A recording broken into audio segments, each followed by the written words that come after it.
Okay. Thank you for tuning in. We are the Real Short Box Live. Hit it, Kevin. Yes, sir. Welcome to the Real Short Box Live on YouTube. And it's a pleasure to see you fine people once again in this great country and in this great world. Whoa. What do you mean, you people? You know, you people, the people of the internet, the people of the live stream. It's not meant to be, a negative thing. It's like you people are fine audience members. Wow.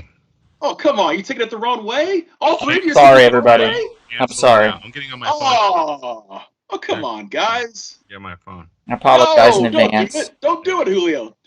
Come on, sir. I'm really sorry, everybody. Sorry. You and R. Kelly are gone. Kevin's canceled. Hold on a second. You is a second person. I'm speaking in the second person. Oh. All right. So we've got quite a show tonight, yeah? Yes, we do. Now, last week, as you know, we ranked all the live-action Marvel TV shows to our, personal likings and specifications. And tonight, we're going to rank all the top DC shows that are live-action to our personal likings and specifications. And this time around, we have the Duke of Newhall, California, Dr. Julio Galvez, the co-owner and co-proprietor of a top 5 comic book shop on the west coast of the United States of America.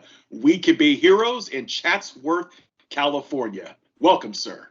Thank you for having me. I appreciate the amazing intro. I'm going to get that on a business card. As you should. And of course, I can't forget our loyal, he's basically almost like a permanent guest at this point, Dr. Chris Turner of Houston, Texas. A great professor of the arts who teaches future students, future thespians who are going to go out there and become great actors in the theater and film and television world. Welcome, Dr. Chris Turner. Cheers. You said thespians. Yeah, thespians. I thought you said something else. No. Thespians. And then, of course, we have the co-leader and CEO and chairman of the Real Short Box Corporation. He is the Laird of North Hollywood, California, and a son of the great state of Ohio. I thought you were going to say a son of a bitch. No, of course not. Come on now. I would never say that about too. No, I would never say anything bad about your fine mother. Come on now. Yeah, you get a slap in the mouth. Terrible. Donald McKinney III. Yes, that's my entire name. Thank you. That's right. Thank you. That's right. Drink up, sir. Drink up. I will. So, I'm drinking to your health. Oh, thank you. And of course, everyone knows me as the Grand Master of the Jedi and Vulcan arts, Dr. Kevin. Do they though? I mean, they should by now. I mean, Hey. But this is going to be fun tonight, guys. This is a great way to end the great month of superhero September. Of course, next month is going to be Shocktober. We're going to have a lot of good shows coming up. Yeah. I believe next Monday is going to be on, top horror movie directors, if I recall? No. No, that's something else. That's next week we're going to be ranking horror icons, I believe. Oh, I'm sorry. I'm so sorry. We're going to be ranking horror icons. Yes. Yeah, yes. We've got a special guest next Monday also. Monica Halligan, special effects makeup artist, is going to be joining us. Wonderful. You know what? That's a very, very talented young lady. Yeah. I've seen her work in person. She worked on the Ted Court Returns short films. I'm sorry, short series years ago. Yes, she did. She did a season. I remember her helping out. No, she didn't. Yes, she did. No, she didn't. Oh. You know who wasn't on that? Who? Me. Yeah, but I didn't know you then, to be fair. If I'd been on the last season, I would have been amazing. It would have been amazing. You would have been great in season 3. Who's great in there is Hypnovert Toppington. Yes. Played by the great thespian teacher himself, Chris Turner. Yeah. Oh, Chris was in it. Yeah, played and basically created by, since he's an original character. Yeah. Yeah, original character. to be simultaneously placed within DC character universes that we then created. So we created our own kind of DC universe and threw whoever we wanted in to mix in with the Blue Beetle. I don't know if people know this, but I created a web series called The Blue Beetle Ted Cord Returns. It's available on Rumblespoon Productions on YouTube. Where's that bell? Or rumblespoonproductions.com. Let me just put the website in here right now. But check that out. It is available. We did 4 seasons of this superhero series. I'm in a lot of debt because of it, so please check it out. I get no money from it regardless, so it's not like it's helping me monetarily. It's just helping my soul. So give it a look.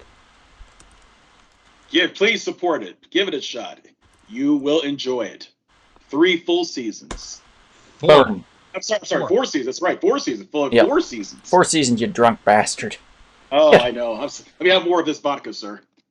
Hakeem says he's in, by the way, and he says, I've watched all 4 seasons of The Blue Beetle. Thank you, Hakeem. We really appreciate it. Thank you, Hakeem. I protested on the 4th one because I wasn't in it. Oh. It was already in the can, though. That's the problem. No, I wasn't. No, I wasn't. Well, if there's a season 5, we'll make sure that we include you. All right. Sure. Right. We'll film something at the comic shop and throw you in there. Okay, cool. Yeah, you can be like, who would you be if you were a villain? Oh. Well, no, I would want, what's the name of that guy? The Egyptian dude. Ra's al Ghul? No, no. Sorry, I would be an amazing Ra's al Ghul, but no, I wouldn't want to be somebody so serious. Egyptian dude. Yeah. The Egyptian dude. Gypsy. No, not Gypsy. Oh, wait. King Tut from the Batman TV series with Adam West. That's what you wanted. No, that was another guy. I don't remember. It'll come to me once I get drunk. Shazam. Yeah, yeah, sure. I can be Shazam. What about didn't Dr. Fate have like an Egyptian origin, if I recall? Yeah, Dr. Fate's cool. Yeah. Dr. Fate. But Jarrett would be angry if we did that. It's terrible. Jarrett did the voice of Dr. Fate in the web series. Oh. That's true. That's true. Yeah, that's how he got into there. He did the voice. We got some people joining us here. Thank you for joining us, everybody. We're the Real Short Box.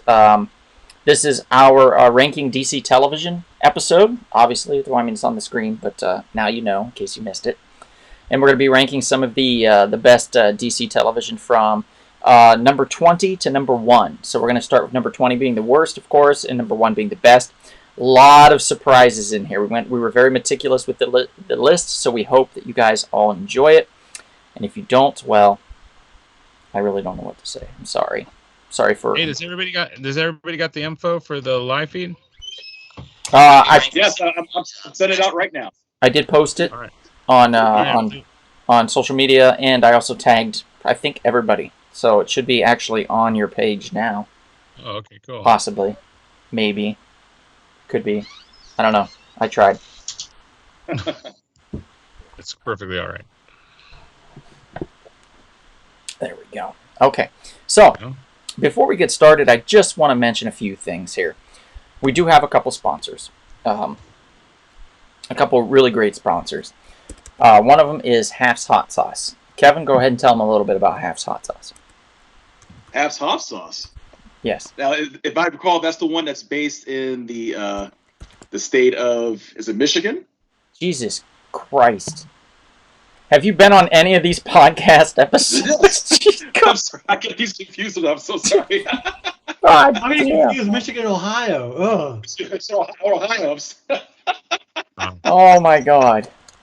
You know what? Because forgive me, man. Don't explain it. Just talk about the hot sauce. Hey, Evan, thanks for joining. They have different hot sauces. They're all delicious. I remember when we first tried them, I dipped them into some potato chips, and they were just delicious. There was like the blueberry sauce, and there was the what was the other one that I liked the most with the it's like a little hot sauce. Pineapple? Yeah, there we go. Yeah, well, that was really good. That was a delicious one. Matter of fact, I think Chris has had some of that hot sauce too. Yeah, the dill pickle's very good. Yeah, Julio's had it as well. I had the blueberry one. Yeah, we took it to the store so we could try it. Let's see. We have another sponsor. It is Splattered Frog. Go to splatteredfrog.com. It's a wonderful brewery. 10% off.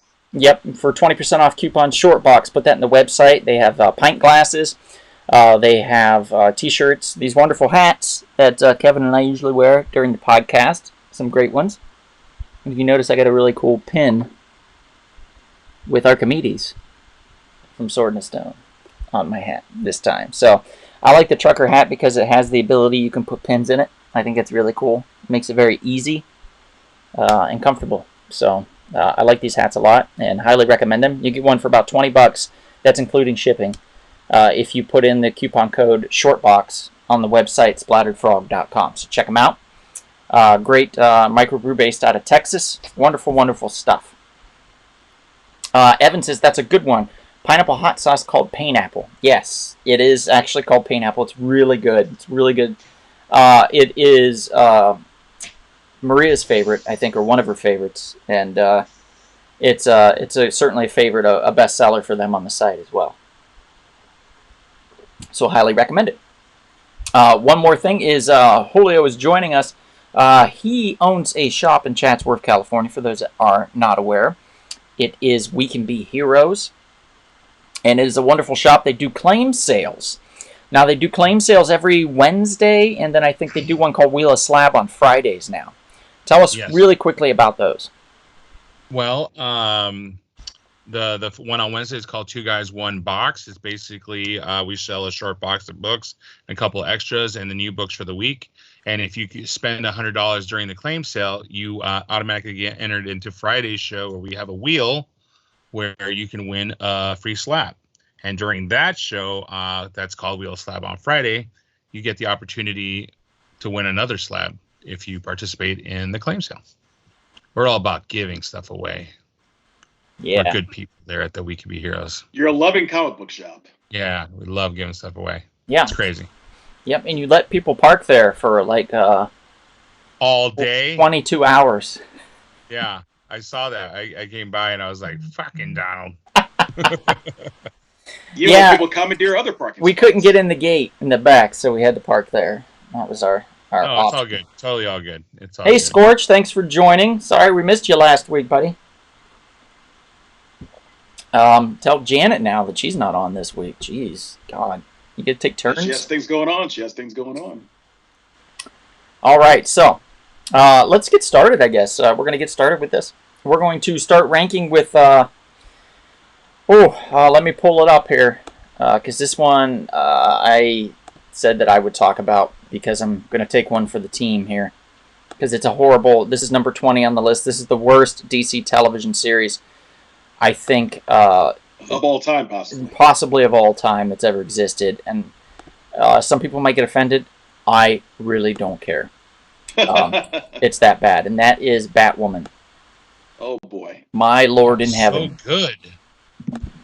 It is so good that the talent behind it, the lead, left the show after one season. They were only contractually obligated for one season. So Ruby Rose said, I'm getting the hell out of here. This is terrible. And she's not wrong. It's some of the worst storytelling in the DC Comics CW universe. In fact, I think it is the worst. I'm going to be honest, I've always thought Arrow was pretty awful. And then this came along, and I was like, wow, Arrow looks really good now. Also has poor fight choreography. It's terrible. Yeah, so... Ruby Rose was the original Batwoman. She quit, and then it was picked up then by Javicia Leslie, I believe is her name. She plays the character Ryan Wilder, who basically just stumbles across being the new Batwoman accidentally and decides that she's going to pick up the role. It's really poorly done. There is a love interest there. Megan Tandy plays Sophie Moore, and she was the love interest of Batwoman for a while, but then she moved on because Batwoman moved on. Kate Kane moved on, and then we have Dougray Scott, who is the leader of a kind of almost like a black ops kind of security team that operates out of Gotham. In the story, Batman is gone. He's quit being Batman, and so Batwoman decides to pick up the mantle. because she's related to Batman. She's his And cousin. yeah, and she's like, I need to do this for the city. Nicole Kane plays Mary Hamilton, the adopted, I believe, sister of Kate Kane in this. She's the only good thing about this entire show. I noted that, in fact, when I was talking to a couple of people that were involved in the production of the show. I was like, whatever you do, at least keep her. You can get rid of everybody else if you want, but keep her because she is great. Just a very good actor in general and sparkling personality. Really enjoyed her work, but everything else was trash. Season 2, now Season 3, they're bringing back Kate Kane, but she's going to have to, having had, what was it, Chris, reconstructive surgery of some sort on her face? Yeah, well, that happened in Season 2. That happened in Season 2, okay. Obviously, I didn't get past Season 1 because it was god-awful. I did watch the crossover for Crisis on Infinite Earths. She was, again, useless in that. Throwing batarangs and doing not much else, being moody and just dumb in general. It's really bad, guys. I'm really sorry. I don't have anything positive to say. Kevin Conroy played Batman in it. I mean, Bruce Wayne in it. Yeah, in the episode for the crossover, he played a version of Bruce Wayne in an alternate reality where Bruce is a piece of shit murderer that just thought, you know, if he kills everybody, it would be fine. I think he killed Superman even in that universe. So he's not a nice guy. And for those that don't know, he is the voice of Batman in Batman the Animated Series. So that's really cool. I liked how he was all broken and he wore the endoskeleton on the outside of his suit. Yeah. Because if I had an endoskeleton that I had to wear because I couldn't walk because I'm all broken, I would put it over my underwear. Yeah. I would have one of those David Burns, Stop Making Sense concert jackets and pants. The big one, that just hangs off of. I'd have one of those. That guy had amazing dance moves. Over my exosuit, and I'd be doing this all the time. Yeah, there you go. What endoskeleton? All right. I'd just be having a party. We got a couple people that joined us here. Maria joined us. Thanks for joining, Maria. Christina. Hello, Maria. Has joined us. Thanks for joining, Christina. Scorch says, one DC series that many people disliked that I enjoyed was Nightman, which aired from 1997 to 1999. Johnny Domino was a saxophone-playing crime fighter. That actually was Malibu, a.k.a. Marvel, not DC on that one. But we did contemplate putting that one in last week's battle of the, basically, rankings for the Marvel television. And ultimately decided, since it was originally a Malibu property, it didn't quite fit. But it was ridiculous and fun in its own right, for sure. Andrew, thanks for joining us. Andrew Y, because I'll butcher your last name again, I'm sorry, has decided to join us. So thank you for joining us, sir. Appreciate that. This is number 20. I'm going to just type in number 20 and put Batwoman. Not that anybody cares. I'll tell you what, though. I had a lot of hope for that show because I thought Ruby Rose being cast as Batwoman was a really good choice. But she lacks charisma, no offense to her. Super cute, though. She's super cute, but she's also been relatively fine in a lot of other series. Yeah, she was good in John Wick and a couple other things. Orange is the New Black. Orange is the New Black. Mm-hmm. Yeah, she did fine there, too. So it's just interesting to see how, when she's left to try to create a character like this, how poorly of a job it's. I don't know if I blame her. I don't know if I. No, maybe her heart wasn't into it. Maybe. No. You know what I mean, because I think she's been really good on other things. Yeah. So number 20, Batwoman. Rest in peace, there, Batwoman, because you're terrible. Just like Kevin, you'll be canceled soon. Absolutely. Okay, now I'm going to bring up the next one here, and I believe this one is going to be Julio's. What am I doing? Which one am I doing? That you're going to be talking about. We are talking about number 19 on the list, Arrow. Oh, dude, I so disagree that Arrow should be 19. Well, when it came up the list, I agreed I thought it should have been higher too, but I got out. The first 5 seasons of Arrow are awesome. I don't know what you're talking about. Garbage. Hot Stephen garbage. Amell plays what's his name? Talentless. Oliver. What's his last name? Last name's Talentless. No, Queen. no.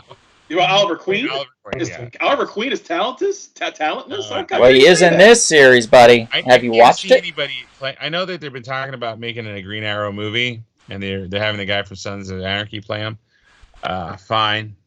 Even worse. Was great as Oliver Queen. I think the first 5 seasons were really good. The whole origin of him being on the island and getting off it and just stealing and becoming the Arrow was really good. I don't know what happened. I don't know if just writers decided to leave, and all of a sudden it got off topic, and all of a sudden he was mayor. And then it stars a ton of people, actually. I enjoyed it, man. I don't know why it's 19, man. You threw me off there with it being 19. Okay, so here's my argument against it and why I put it so low and why I argue with everybody to put it so low. He's not a good actor. He's serviceable in a role where no emotion or depth is needed. And Wow. that's it. Like, you can't, he's so one-dimensional as an actor that there was no range. There was no fun playboy. If you put Robert Downey Jr.'s acting style up against Stephen Amell's acting style, it is night and day. There's 2 different people. Yeah, two different people, I get that. But Oliver Queen is basically Tony Stark. I mean, he has that personality. He's the playboy, he's rich, he has a mustache and a beard, which is great. Well, I mean, you can see he was Bruce Wayne, too. Yeah. With the goatee. Yeah. And I mean, even like in Bruce Wayne's been done poorly before. If you look at, for example, what I think personally, Christian Bale, I never thought he was a good Bruce Wayne. He was a serviceable Batman, but, not much more. When you want to look at a good Bruce Wayne, everybody always talks about Michael Keaton and how good Michael Keaton was. Yeah. And even to a point, I will argue that that George Clooney was a fantastic Bruce Wayne, but not a good Batman. So, What about Val Kilmer? Val Kilmer was a great Batman, a terrible Bruce Wayne. Yeah. Okay, I agree. So, same thing with this. Bruce Wayne is one of those characters where you kind of have to be he's super ultra confident in the comic books, but when you do him in movies, he's kind of dumb, and he does it on purpose. I think he's kind of like childish and immature, and I don't think that's. I think Christian Bale did a good job of portraying that. Yeah, to a point. But your Michael Keaton was great in the movies. I think the thing that is lacking is that he's not, Bruce Wayne good looking. Yes, I could agree with that. We got a couple comments. Andrew says, I really like season 1 of Arrow. I just kind of thought that Sarah and Black Canary were lame. Just kind of fell off after the first season. And Hakeem says, Arrow was a story about addiction. Just replace Lian Island with heroin or crack and the truth unfolds. And that's an interesting take on that, Hakeem. Never thought about that. I like the whole entire thing. I thought all the characters were really good. Those first 3 seasons were really good. Yeah, I fell off, and they started venturing into the magic world and all that stuff. But and I didn't really care for Infinite Crisis. I did really love when they did the first crossover with the aliens, and they went to the Nazi planet. If the Nazis had won, was that Earth 10? That was a fun one. That was a great one. Great one. Yeah, had a lot of fun with that one. The alien one, I was like, whatever, because the aliens looked really bad, special effects wise. I thought they should have gone with like special effects makeup on people rather than just try to CGI them. And they already looked bad now. Imagine in 5 years, it's going to be hugely laughable. Yeah, it's going to look terrible. Yeah, that's what I like about the HBO Max shows, though. They put more money. Yeah, absolutely. Which is why something that's on this list a little higher up, actually a couple of them, quite a few actually. Are the HBO Max? Yeah, our HBO Max material. So that's Arrow at number 19. Now we're going to go with number 18 on the list. And number 18 is one that it's not a great show. Perfect casting, spot on, and a wonderful actor as far as like talent in and out of the suit. And I'm talking about Supergirl, the TV series on the CW. That is our number 7 or 18 on our list. And anybody want to talk about Supergirl? I hated it from episode 1. Do you hate the actor Melissa Benoist? No, I don't hate her. The guy that plays Martian Manhunter just bothers me the whole entire time. Like, really?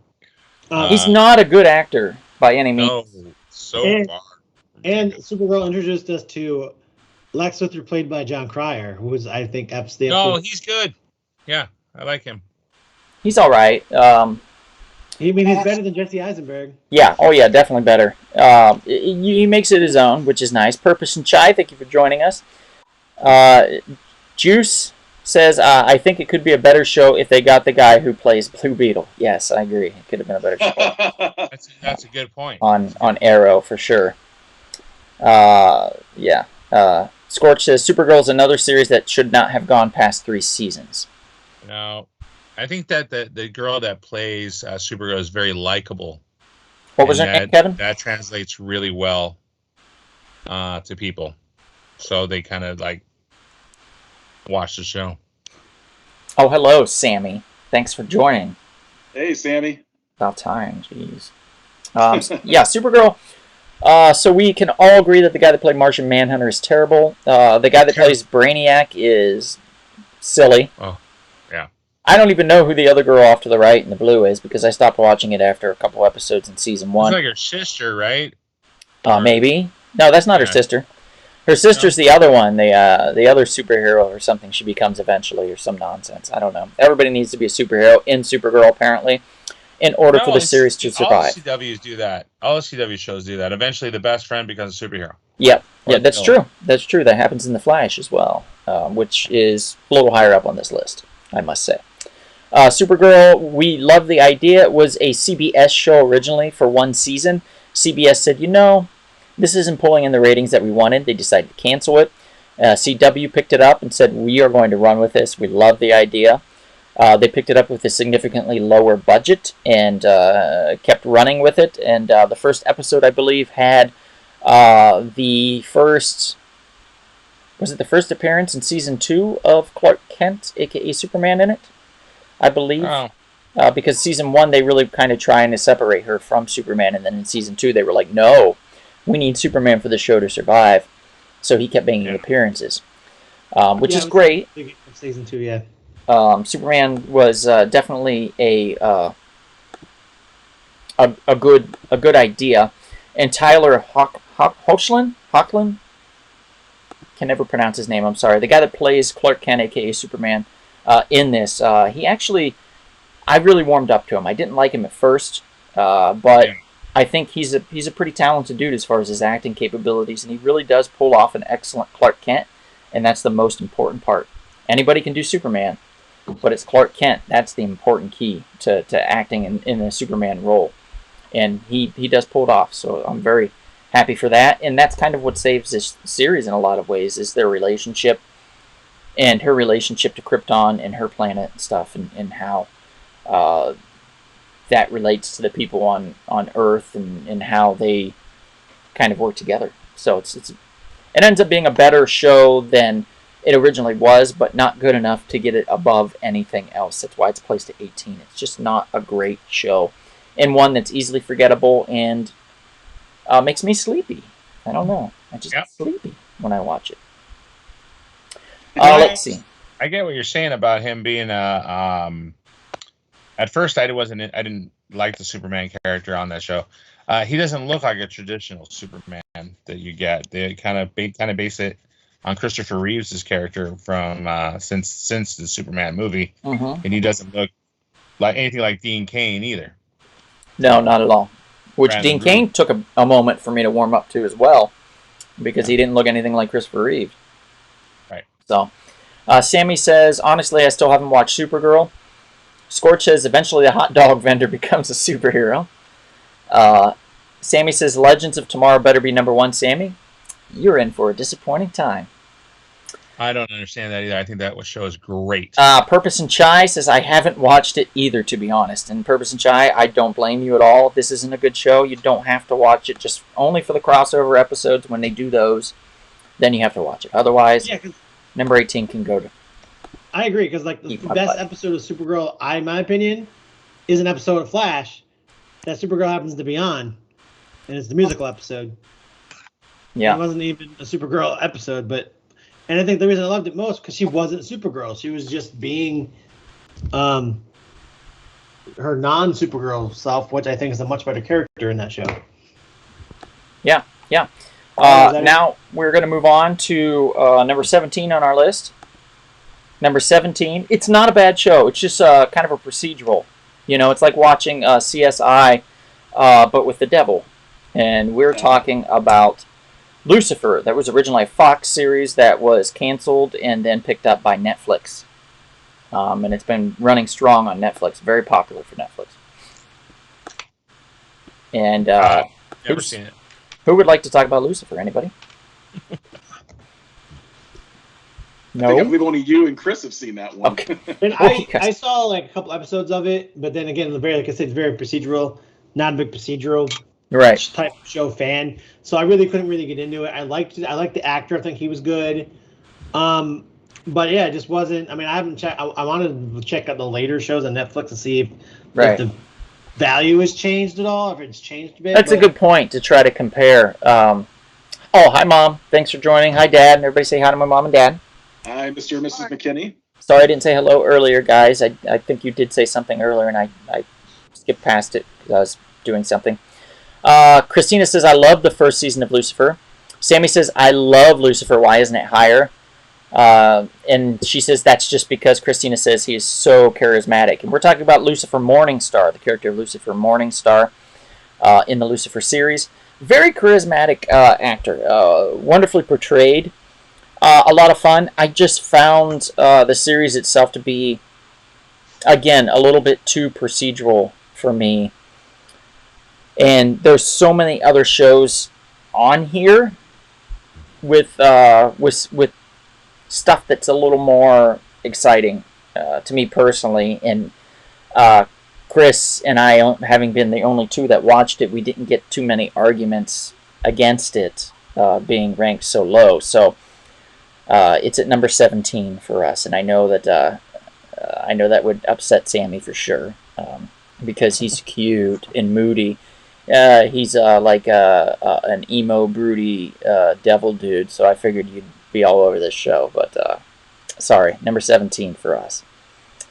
My mom says in season 5 you get to see God, so that's cool.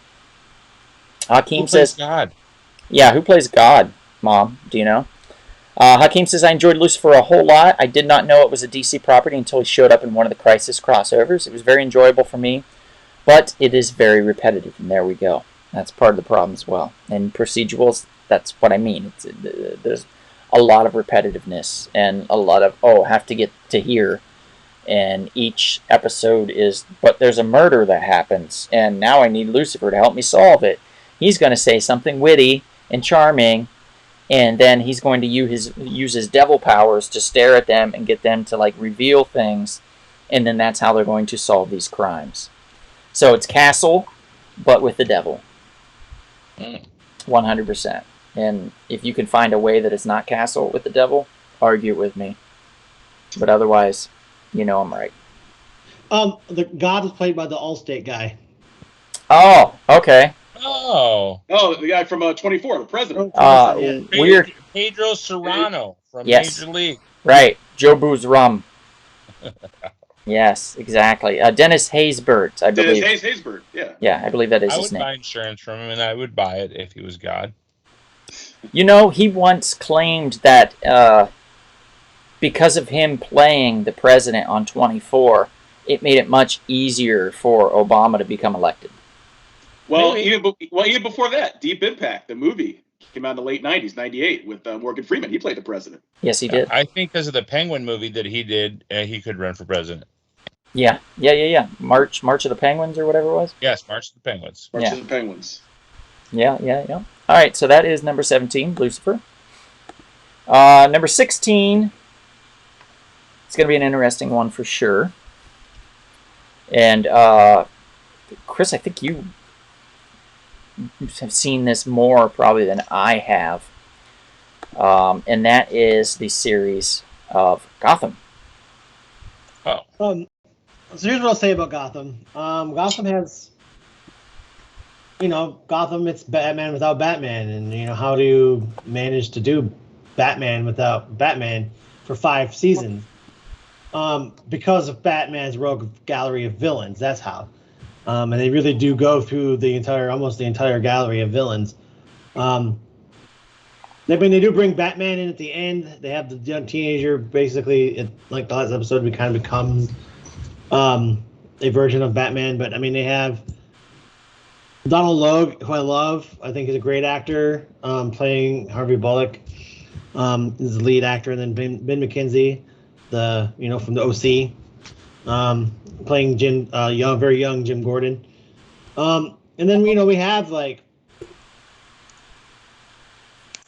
the Penguin, and we have good actor, by the way. Selena, great actor. And we have Selena Kyle, and we have the Riddler, and Scarecrow, I think, is in there somewhere. Mm-hmm. I can't remember. There's so many villains, but it's all but it's cool because it becomes the villains take over the city at one point, and it's like gangs versus gangs, and so the villains are going against each other. The guy that plays Oswald Cobblepot, he's great. I thought he was very good. Great. Probably the best thing in it. It's just. In the last, I watched I watched the first 2 seasons and then skipped seasons 3 and 4, and then went back to season 5 because I wanted to see how the show ended. Yeah. Last season's pretty good. They did this whole thing where they did the origin of the Joker. Kid from Shameless played him. Very redhead. Cool. Oh yeah. I know who you're talking about. And he was good. He was really good. And then they kind of say, well, he's not really the Joker. Yeah, they teased it back and forth. Hello, Marik. Thanks for joining. But I think the biggest thing is that it was kind of all. It was kind of all over the place. Michael Chiklis was great in it. Like I said, really good actors. He was the executioner. He was really good. But it lacked. It lacked something. It was just too much about just how many villains can we get in to the show and how can we make them work. They really tried to go with the production value that Joel Schumacher had set forth in the 3rd and 4th Batman film, and it got to the point of absurdity again almost immediately, and they didn't know how to back away from that and just kept going with that. And I think that's the problem. It just wasn't a well-told show in a lot of ways. And I think that one of the weakest links in the whole entire thing is the lead character of Jim Gordon. The actor that plays him, and I believe that's the guy from the OC or something. He was in Southland also. Yeah. He was good in Southland. Not a great actor in this, though, as Jim. Just too... He wasn't... I think he's a good actor. I just don't think... We know who Jim Gordon is. Right. And you can only change it so much before it just becomes... Too much of a straight man becomes a boring man in this case. Especially in a world with kooky characters. And that's why I like Donald Logue's character, because he was like this very walked the line. dirty cop who really just did whatever he needed to do to get things done in Gotham. And I really like that character. Yeah. Hello, Brody. Thank you for joining. I think that guy has got the dirty cop thing down, though. Yes, he does. Yeah. Hakeem says another show, he's talking about Gotham, that I watched a lot of. I thought it was cool. Jada Pinkett Smith from the band Wicked Wisdom did a good job, too. They packed a lot of characters into the show very well, he thought. He knows Jada Pinkett Smith from Wicked Wisdom? I guess he does, yeah. Yeah, I thought Jada Pinkett was actually good. It's the one... I've never liked her. She's always seemed like very conceited to me in real life. But I really did like her Fish Mooney character in this. I thought you don't like her Red Table Talks? You don't watch her Red Table Talks, Julio? I don't think I'm allowed to watch that show. You're the wrong demographic? I think so. All right, that's number 16. Now we're going to go with number 15. This show is another one. I've seen some of them. I haven't watched all of them, but I really liked what they were doing when I was watching it. And I've always meant to go back and never did. And that is Krypton on the Sci-Fi Network, which is basically NBC. really great conceptual idea of Clark Kent, a.k.a. Kal-El's father, being on the planet Krypton and what he had to go through in his younger years. And they brought in, as the main villain of the series primarily, one that we thought would have made a great villain in any of the movies, but they never would work with or do, was Brainiac. Brainiac. What a great concept, and a lot of fun. The series, from what I watched of it, was a lot of fun. Now, has anybody else seen any of this? I have. I saw the first probably 7, most of the first season. Okay. And I've always meant to go back and finish watching it. But I really thought it was an interesting concept of the Adam Strange coming to the future to try to like save Krypton. Yeah. Or Yeah, past. that's right. Adam Strange comes from the future into the past to try to save Krypton, and talks to what is his name? It's Zor-El, I believe. Val-El. Oh, the dad? Yeah. Sagal? Yeah, the dad. Yeah, I think it's something like that. It's Sauron. There we go. I think it's Zor-El, isn't it? It is. Zor-El, yeah. That's what I thought, Zor-El. Isn't it Sagal? Yes, it is the show about new kinds of money, Jarrett. Krypton currency. Yes. We're talking about... It's Jor-El. Thank you, Maria. Jor-El. Jesus. Jor-El, yeah. Yeah. Oof. And we apologize to everybody. There's so many L's out there. As the young... Yeah. But if you look off to the left on the picture, we did get Lobo, which was pretty cool. And they were going to spin it off into his own series, which I thought would have been awesome because I thought the actor that played him looked like him very much so. If you look at him, that looks like Lobo. He looks the part. Really cool. Like, I would have been down for that, but I would not have been down for it on the Sci-Fi Network was the only thing. Now that HBO Max is taking off and doing very well, maybe we'll get a Lobo series. Bigger budget. Where he can be a little more Lobo-esque, which means a little more mature, a little more cursy, a little more... R-rated. Yeah, a little more R-rated, yeah. So he can say that word, pastiche. Hey, Ray, thanks for joining. Long time no see. Appreciate you coming back. He was great in Young Justice, and so he really became a big fan. I became a big fan of that character.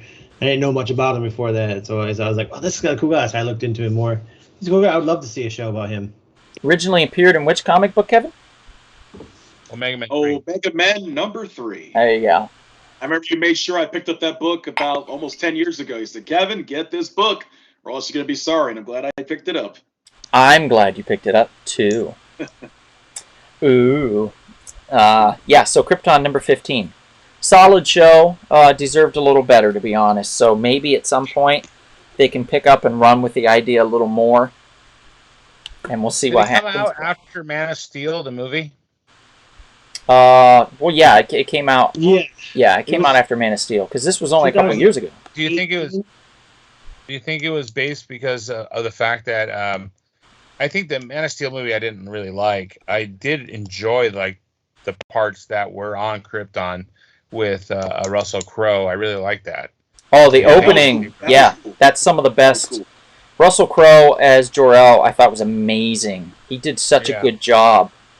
Yeah, he really did. I really liked the character of him in there, and I would have loved to have seen him more and less of Super. To be honest, he made me want to see that, world and what was going on. Yeah, that's what I'm thinking. That's why maybe they greenlit this show based on the fact that they might be able to, capture that.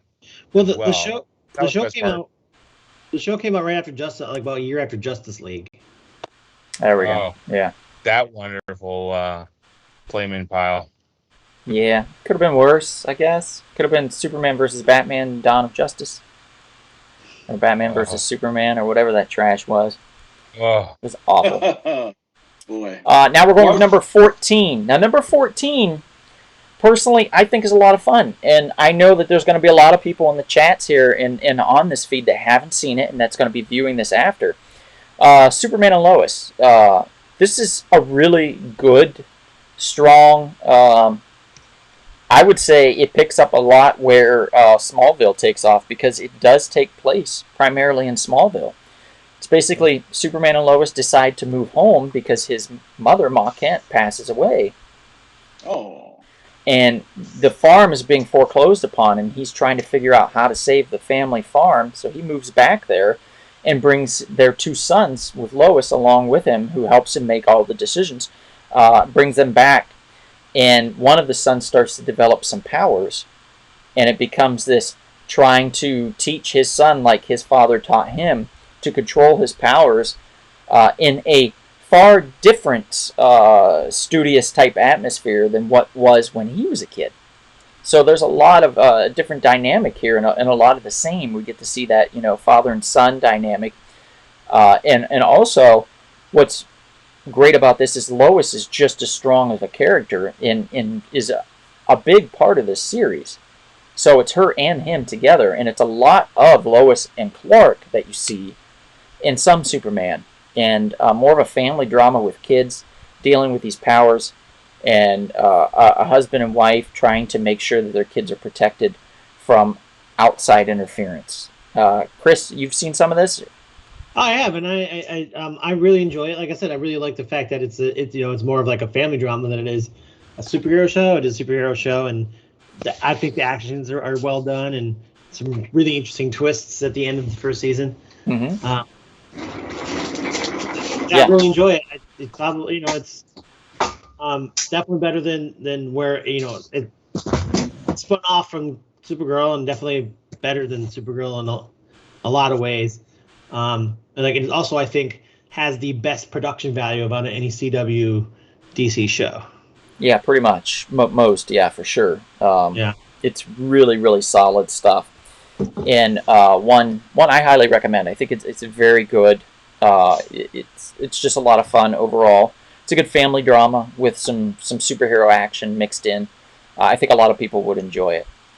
Scorch says Clark Kent is a much better father than Homelander is. Yes, I agree. There's also hard to do.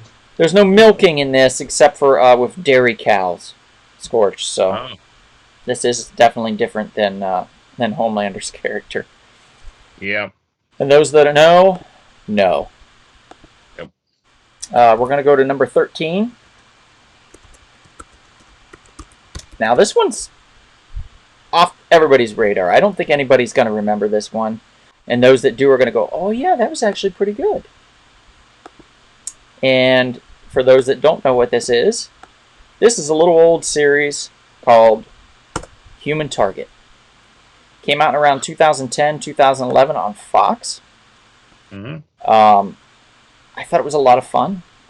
Just a great action series that Fox had that kind of was not on anybody's radar. It lasted 2 seasons. It had Mark Valley, who I always thought would have made the perfect Captain America, and I was really pushing hard for him for a long time before he got a little old to play Captain America. He plays Christopher Chance, who is the Human Target. He's a unique private contractor, like bodyguard, security guy. He gets hired in to protect his clients, but rather than taking on the Target's identity, which was originally what the character would do in the comic books, he protects his clients by completely integrating himself into their lives to then become the Human Target. So he'll become like somebody's personal trainer or something like that, and ingratiate himself into their lives and then protect them that way so he can find out who's after them and why. He has a business partner, which is played by Chi McBride. Chi McBride's great. For those that never watched, there was a TV series that he was in, Boston Public, I believe was the name of it. It was also a Fox series, an excellent series. If those that haven't seen it, highly recommend it. It's very good. We also get the hired gun Guerrero, who's played by Jackie Earle Haley, who most of you will know as Rorschach in the Watchmen series. He's fantastic. And also Freddy Krueger for one movie. Yeah. And then we get former client Miss Poochie, I think is what they call her in there. It's Indira Varma who plays Miss Poochie. And basically when they lose their funding, she steps in to fund them in season 2 and kind of takes over as far as the funding department. There's a lot of action involved, and it's really good, guys. So If you haven't seen it, and if you're kind of saying this sounds silly, I get it. It does sound a little bit silly, but the idea of it is sound, and the stories are actually really well done. There was 2 seasons. I do highly recommend it if you get a chance. That's why it's so so high up on the list for me. It was just a lot of fun. Anybody else seen this and have any comments? Yeah, I remember being one of my favorite shows. Until I was like, oh yeah, Human Target. The first season is definitely better than the second season.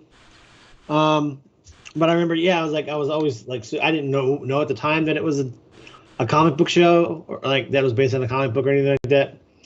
But because I knew there was also an older version of the show that came out in the 90s, I think. 92. Or 80s. It was for ABC, I believe. And but I really enjoyed it. I was like, it was a really cool concept, and I was like, yeah, this was probably one of the first really big like action TV shows I got into. Yeah, and there's going to be a big push for the Human Target coming up, I believe, too. Either in a TV series, a movie, definitely in the comic books. Yes, Marika, Indira from Rome fame, for those that don't know. She was fantastic in Rome and several other series. And the Kama Sutra movie in 1996. Well. Jesus, Chris. All right, you really went right to it. Hey, that's just what IMDb's telling me. And Hakeem said the band 6 Feet Under made a song called Human Target from their 1995 album Haunted, but he's never seen the show, so that's... No, really what I know her from is Game of Thrones, of course. So. Wasn't one of the actresses in Torchwood. Yeah, Larry Sands. Jesus, I don't know if one of the actors or the actress... if you're talking about the lady in the middle in the black, that's Indira Varma. She may have been in Torchwood, but I haven't seen... And Rome. She was in Rome as well. Yes, that's been stated. Yes, was in Rome. Marique says, yes, Chris, Karma Sutra, Tale of Love. So apparently she's a big fan. Someone else knows about this already. You guys are perverts. So, that's fine. There's nothing wrong with that. Let's go to number 12 on our list. Now this one, Julio, I know you're chomping at the bit to talk about this one. We're talking about the early canceled, wonderfully done production valued story of one Mr. Swamp Thing.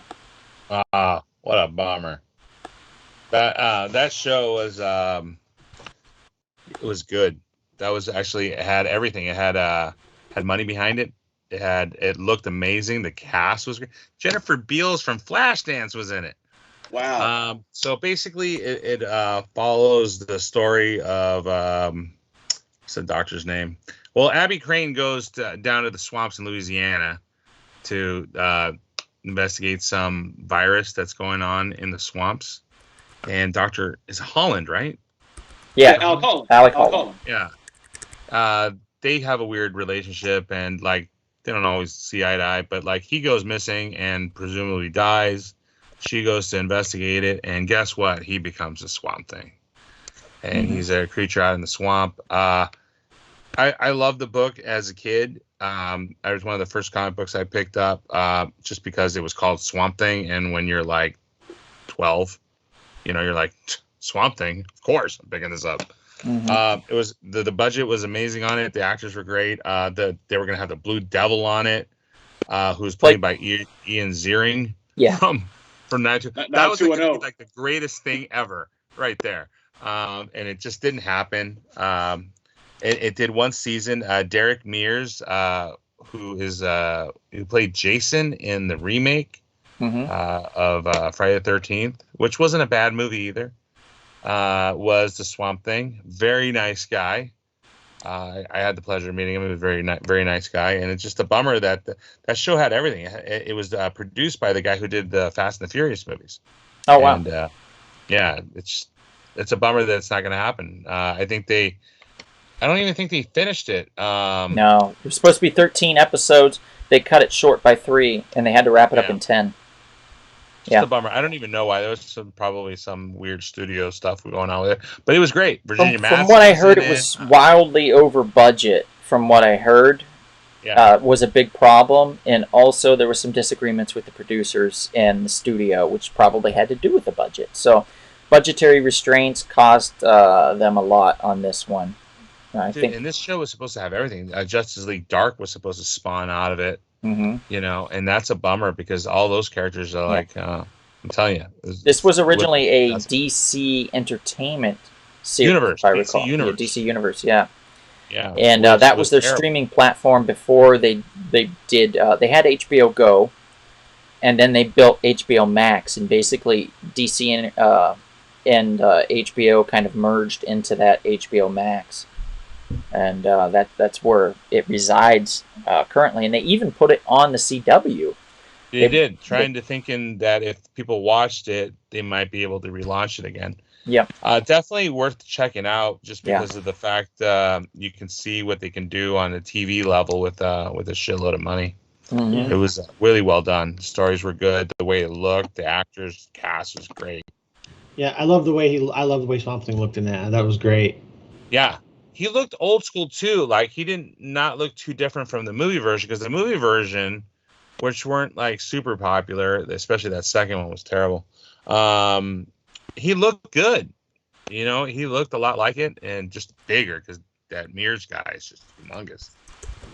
It's a bummer that the show is not around. Yeah, it was really good. Really good, and I'm sorry to see it be gone. Our next one actually got a full story told, which is surprising. It was an AMC story. A lot of people wanted it to go to HBO. They wanted the more adult Garth Ennis storyline. We were talking about Preacher. You know, Preacher. You know, it's 4 years of 4 seasons, and yes, it was able to complete a storyline about Jesse Custer, a hard drinking preacher who endured a crisis of faith, and he got the power of Genesis put into him. So he essentially has power that's pretty much nearly on par with God himself. And what's cool is I like the matchup of him, his ex-girlfriend Tulip, and of course the vampire Cassidy. You know, those three make a really fun trio. Them Cassidy talking together. The gentleman that played Cassidy was fantastic. Marique, if you're still watching, the gentleman that played Cassidy is also the guy you really liked in Misfits, which was a superhero series, a British superhero series on Hulu. Joseph Gilgan. Yeah, I think he's an Irishman, if I recall. Yeah, he's an Irishman. And he's a fantastic actor. He really made the show for me. The girl that plays the love interest, what is her name, Kevin? Ruth Negga, who plays Tulip. Tulip, yeah.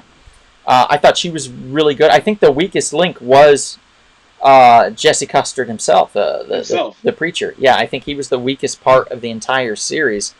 Really? Serviceable, yet again, serviceable actor, but not somebody I would have chosen as the lead. And I liked him enough, but not enough to love him, if that makes sense. You feel Dominic Cooper doesn't have enough charisma to carry the role?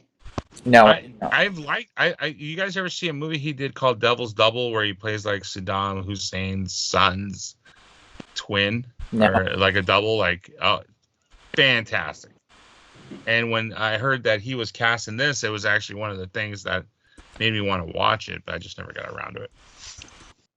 So I guess maybe depends on the role. Yeah, I guess so. With everybody, really. We have a few comments here. Scorch says, Art's face is such an unforgettable character. Yeah, that's true. The guy that played him was pretty cool. And the actor that played Hitler in this, that escaped with him out of hell, essentially. What a wonderful job that actor did. This is such a really well done series. Satan was performed well by a great actor. Saint of Killers. Saint of Killers was an awesome character in this. There's just some really good storytelling. This is Garth Ennis firing on all cylinders here. Him and writing this and The Boys and a few other series. This is his bread and butter, and this is where he resided for a long time. Even my mom and dad watched this series, so that's got to tell you something. And thankfully, Seth Rogen didn't screw it up. I know a lot of people were very concerned about him being involved with this project, but yeah, right. It's not a comedy, guys, but he did a good job. And that's why I'm excited about it. He's a comic book nerd.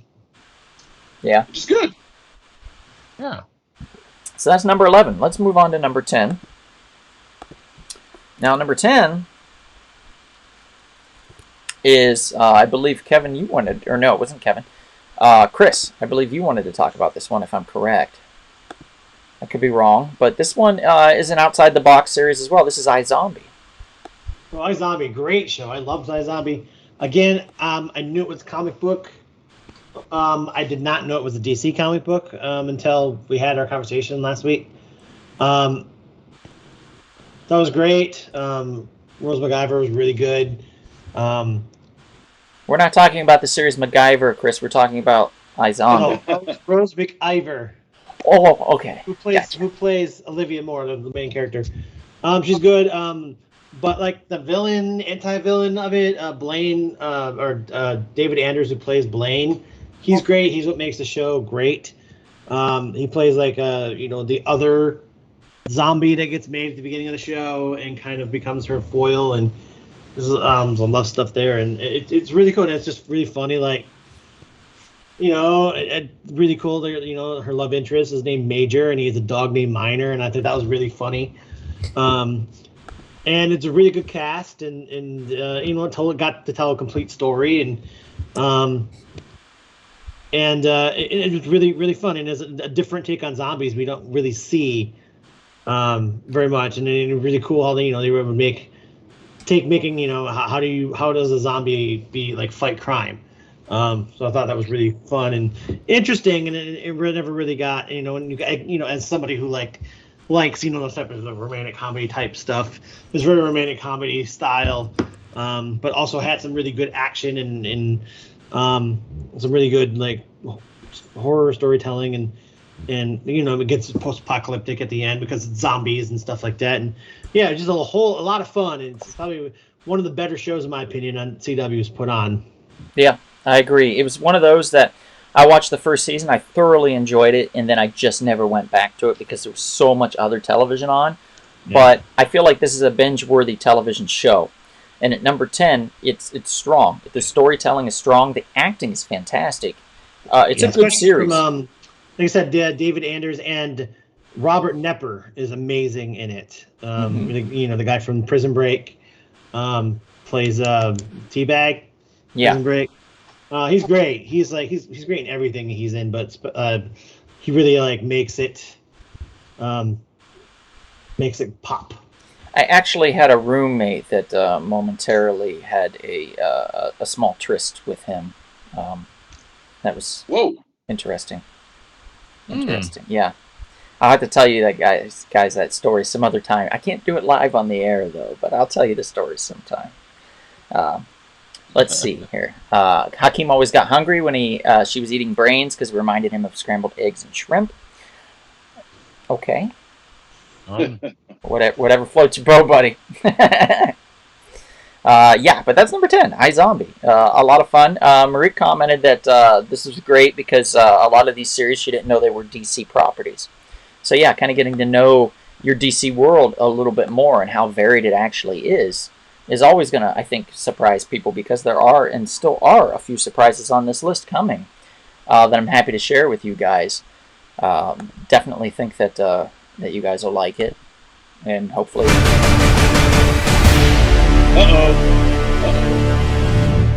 Is that the sound of the top 5? Oh, man, it is the sound of the top 5. Oh, my God. Sponsored by Splattered Frog. Go to splatteredfrog.com. Type in the code SHORTBOX for 20% off anything on their website, guys. So check them out. It's a sponsor of ours, splatteredfrog.com. Now, top 5. This is for Chris and Julio. This is a double top 5 for anybody that doesn't know. We've never done a double top 5 before. It's crazy.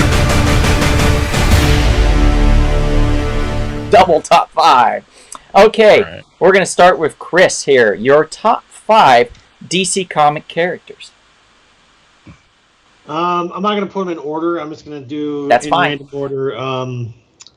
Batman, of course. He's always my go-to over any other ones. Mainly probably because of the Rogue Gallery. But I really like the kid in Shazam. What is it? Billy Batson.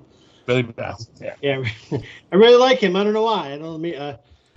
John Constantine, the cowboy, what's his name? Jonah Hex. Yeah, he's cool. Yeah, definitely. He's great. I really love him. And I gotta go with the Joker. Love the Joker. Probably my favorite villain. Can't have Batman without the Joker, right? Yeah. Can't. Okay. Julio, your turn.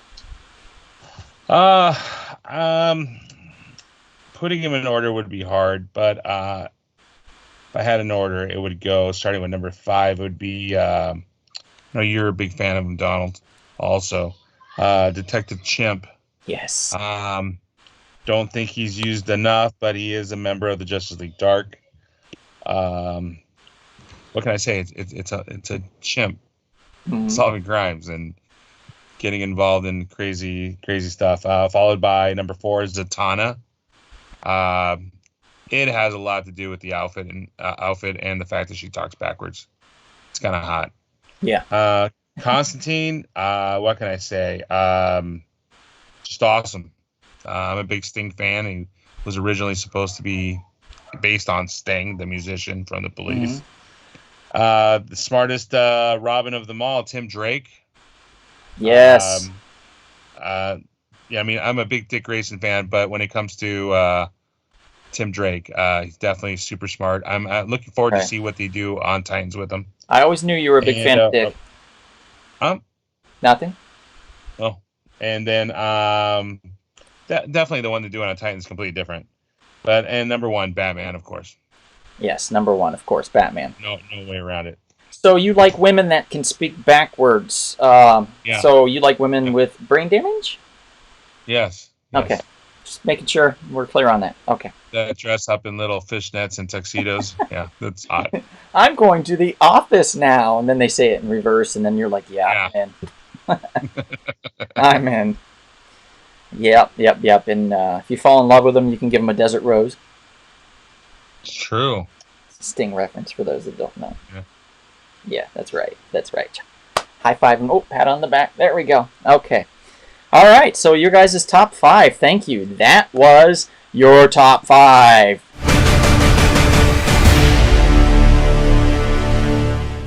I can't stop playing that. We spent so much for that I'm just gonna play it all the time. That's just the way it is.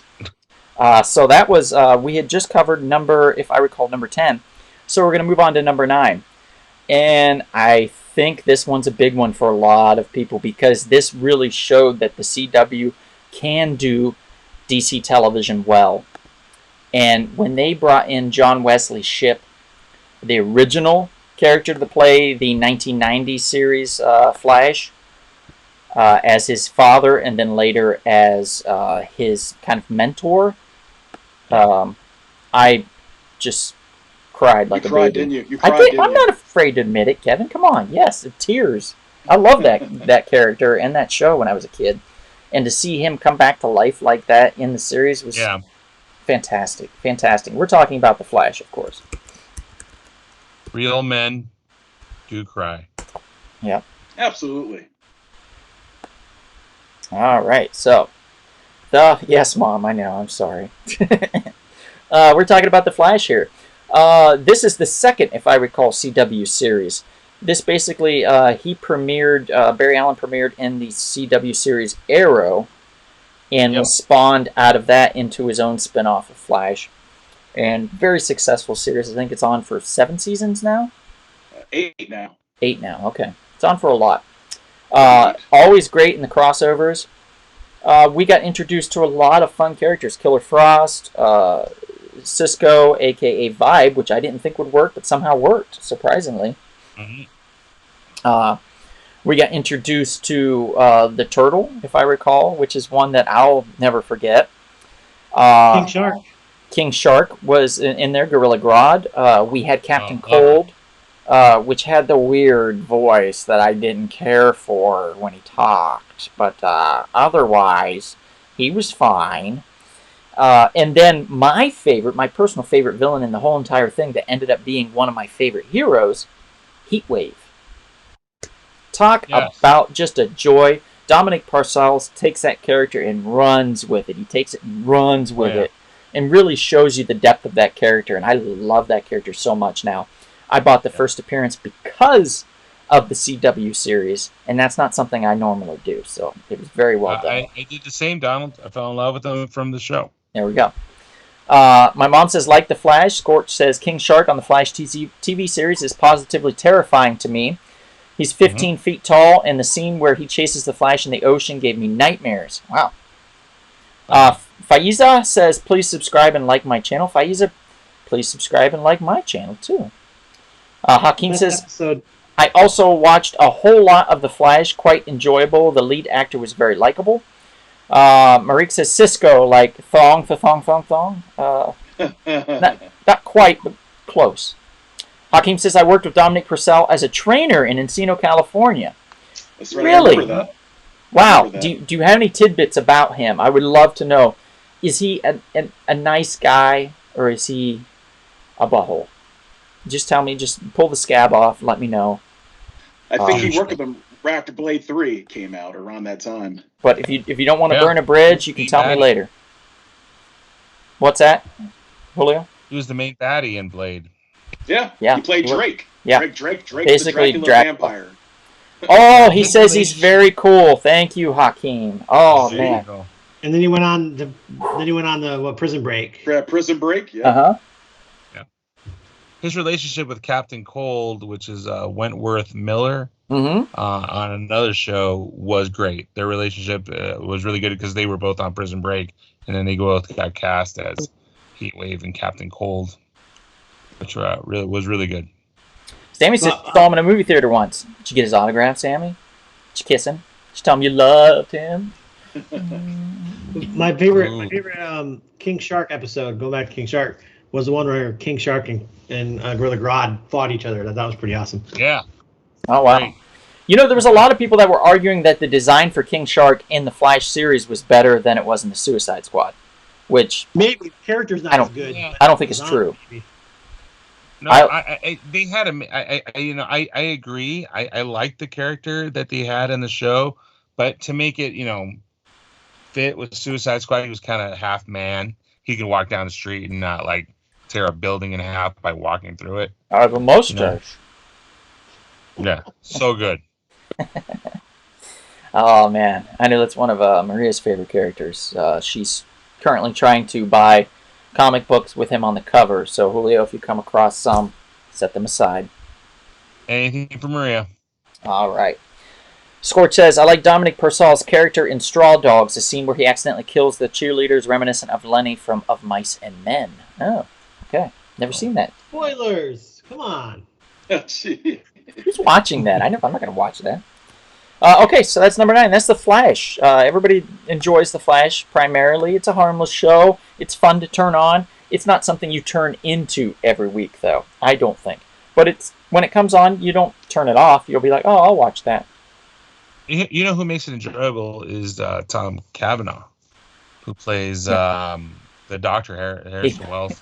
He plays every character. He plays multiple versions of him. Yeah. And each time it's so much fun. I bet that's the greatest acting role ever. I'm not really current on the season, but I believe they wrote him off the show. No. What? Yeah. Bummer. Spoilers. Because because all the other Harrison Wells got destroyed in the Crisis event, and then he gave himself to Flash's new Speed Force. So he's off the show. He'll be back.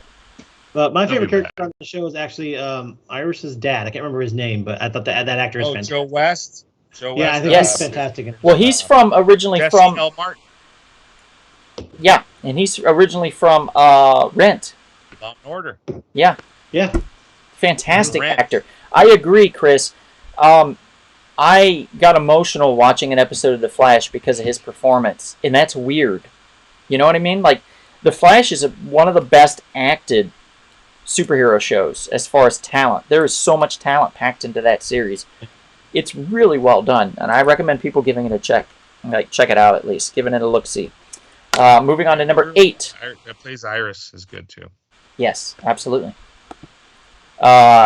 Frisky Gringo, thanks for joining us. He says smash that like button. Yes, please, everybody, like and subscribe if you have not done either.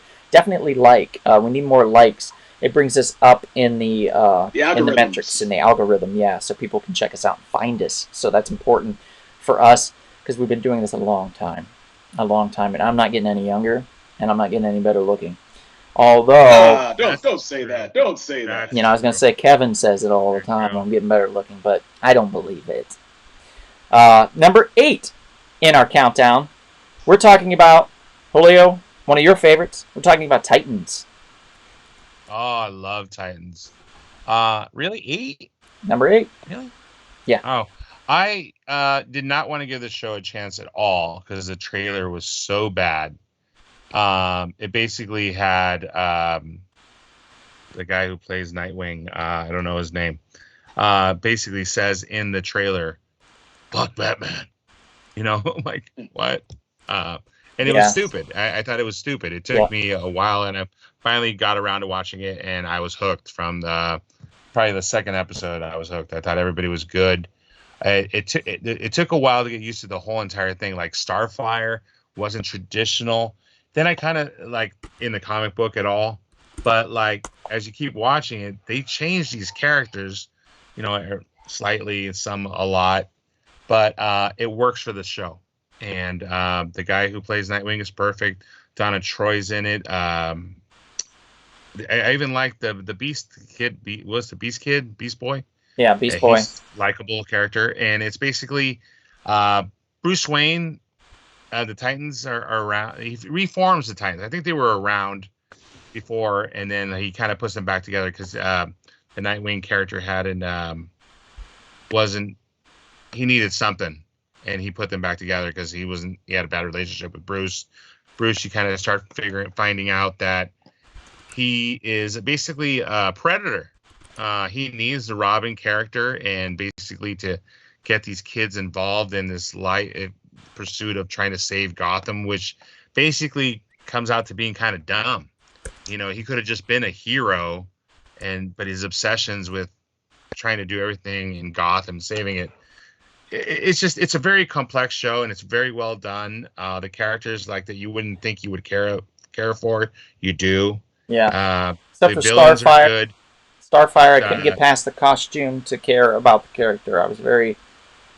They just made her look like a weird, cheap, kind of like a Lady of the Night. I don't know how else to say it. Yeah. But then I really liked her. By the end of the first season, I was like, she kind of works. The Raven character was interesting. I'm on season 3 right now, and they finally have gotten to her. I think she's the magic part of the show. Yeah. So I'm kind of glad they kind of pushed her aside for a little bit because I think they need to develop her character a little more. The Hawk and Dove is a set of characters that are in the show. Fantastic. I never cared for them as a comic book character. Right. I love both of them on this show. Yeah, they're very one-dimensional as comic book characters. Written by Steve Ditko, it's a shame because I don't think it got to where he wanted it to, and DC wanted to move it in a different direction, and he was like, no. And so he left the series, and that was that. And then later they did. It's always just been one-dimensional with these guys. Hawk is very angry, and Dove's all about peace, and it was just stupid. But in this series, there's a lot of layers, and they're two of my favorite characters in this TV series. Definitely. Everybody on this show is a very good actor. I even like Donna Troy. I didn't think I was gonna like Donna Troy because I never liked her in the comics.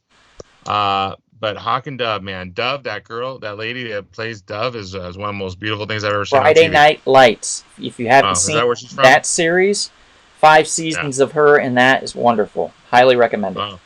Yeah, wow. She's very good. And I highly recommend the second season. Isai Morales plays Deathstroke, and just that guy has so much range, and it's never seen, and it's never used, and then you put him in a character like that, and you're like, wow. Man. Great. Just I haven't seen second season, so I'm going to have to check that out. I do remember the guy from Spartacus being Deathstroke in the Arrowverse, and I thought he did he was very good. Yeah. Very good. And I didn't think you could top that. Yeah. I didn't think you could top that. This is very good. Let's see. Highly recommend it. Should have been higher on the list, I think. We got some comments here. Well, wait to see what's up next. Let's see. Sammy says she hasn't seen a lot of DC, but she does love the Harley series, the animated. Yes, Sammy, it's fantastic. Let's see. Frisky says New 52 Starfire is problematic. I said yes, absolutely. It was very problematic. They made her more sexualized than they should have. She's just a very good character overall, and there was no need for that. Ray Ray says, yes, looks like I'm missing out. You all are good in selling these shows. Oh, great. Thank you, Ray Ray. I'm glad. I hope you get to check them out.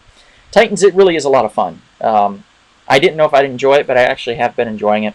I'm almost finished with Season 1. I'll be starting Season 2. I'll be probably texting you about that, Julio, as I watch it. So we'll have that happen. Let's see.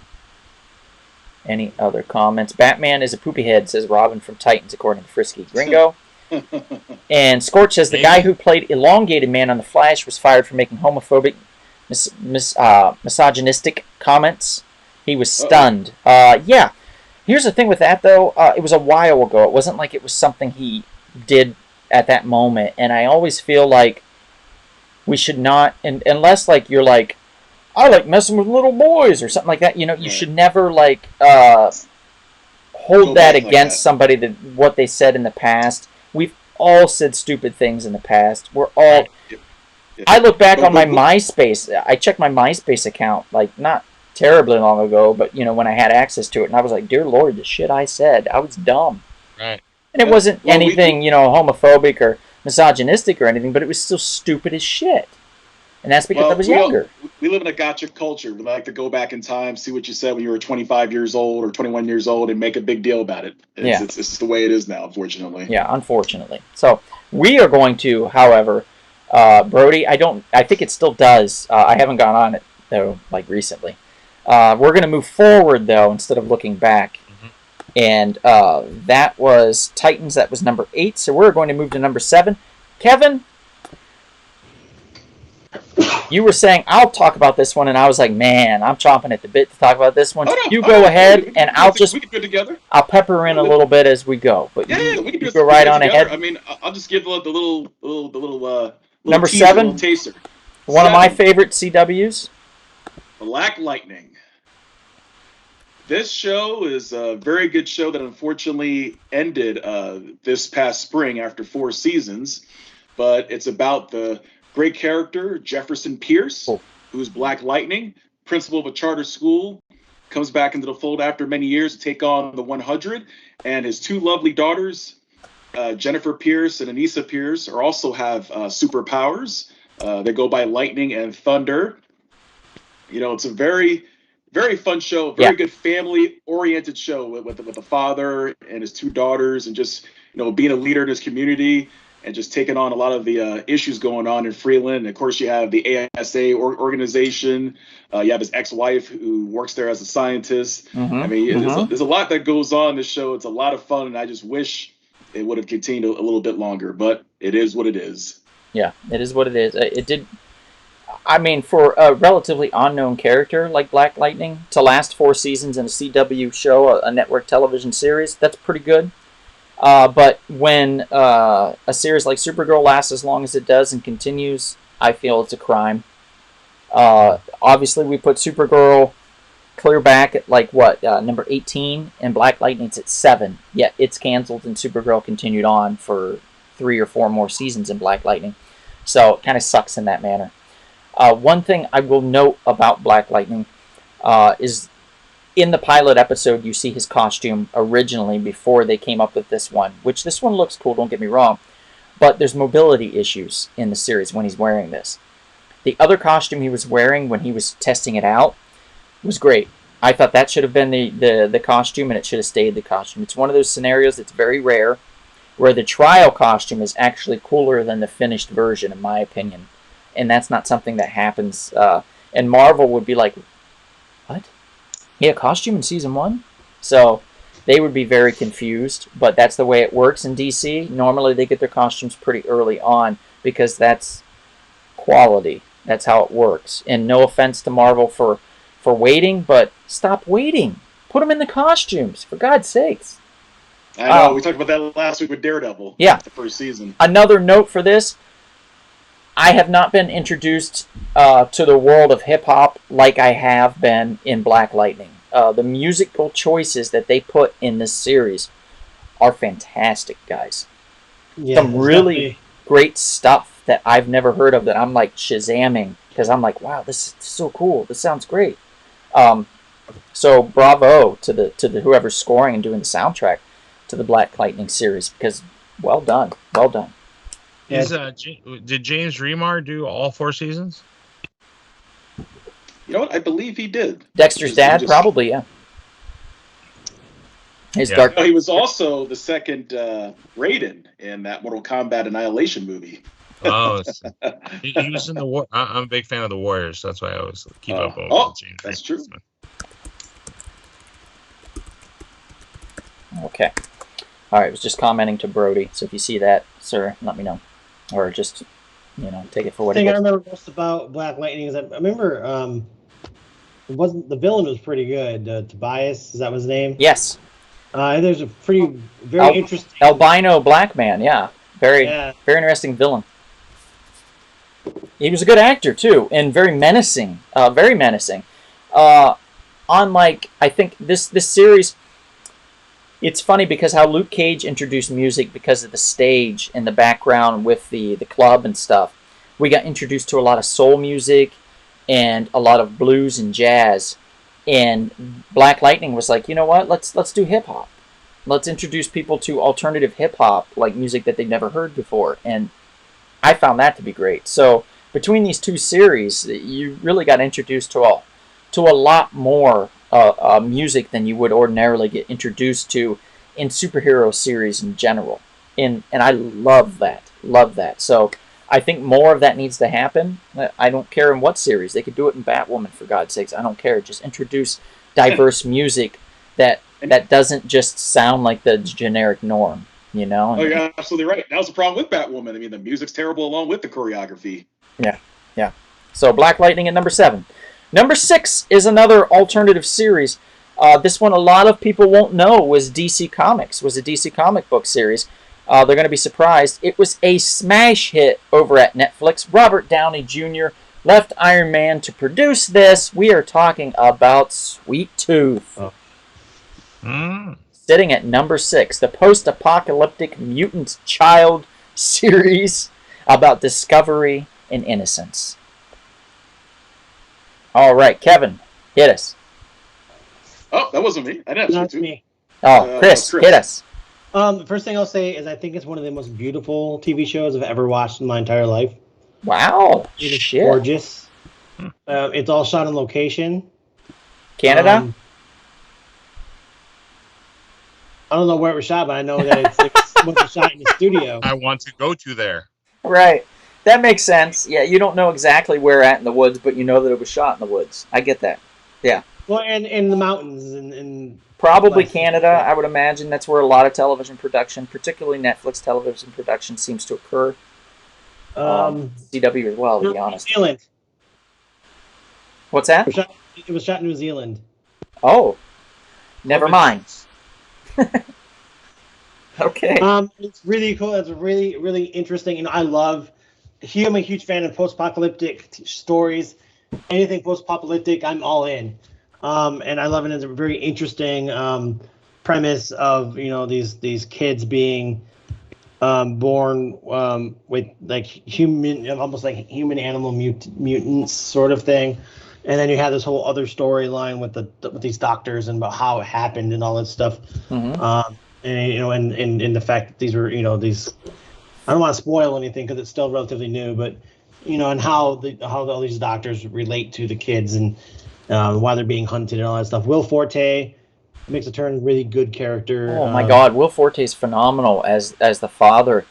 Such a loving, phenomenal performance by him. I'm probably some of his best work, dramatically speaking. To be honest, he was great. James Brolin as the narrator, can't go wrong with that. Nope. I think just all in general, all the acting, even the kid actors, really good. Yeah.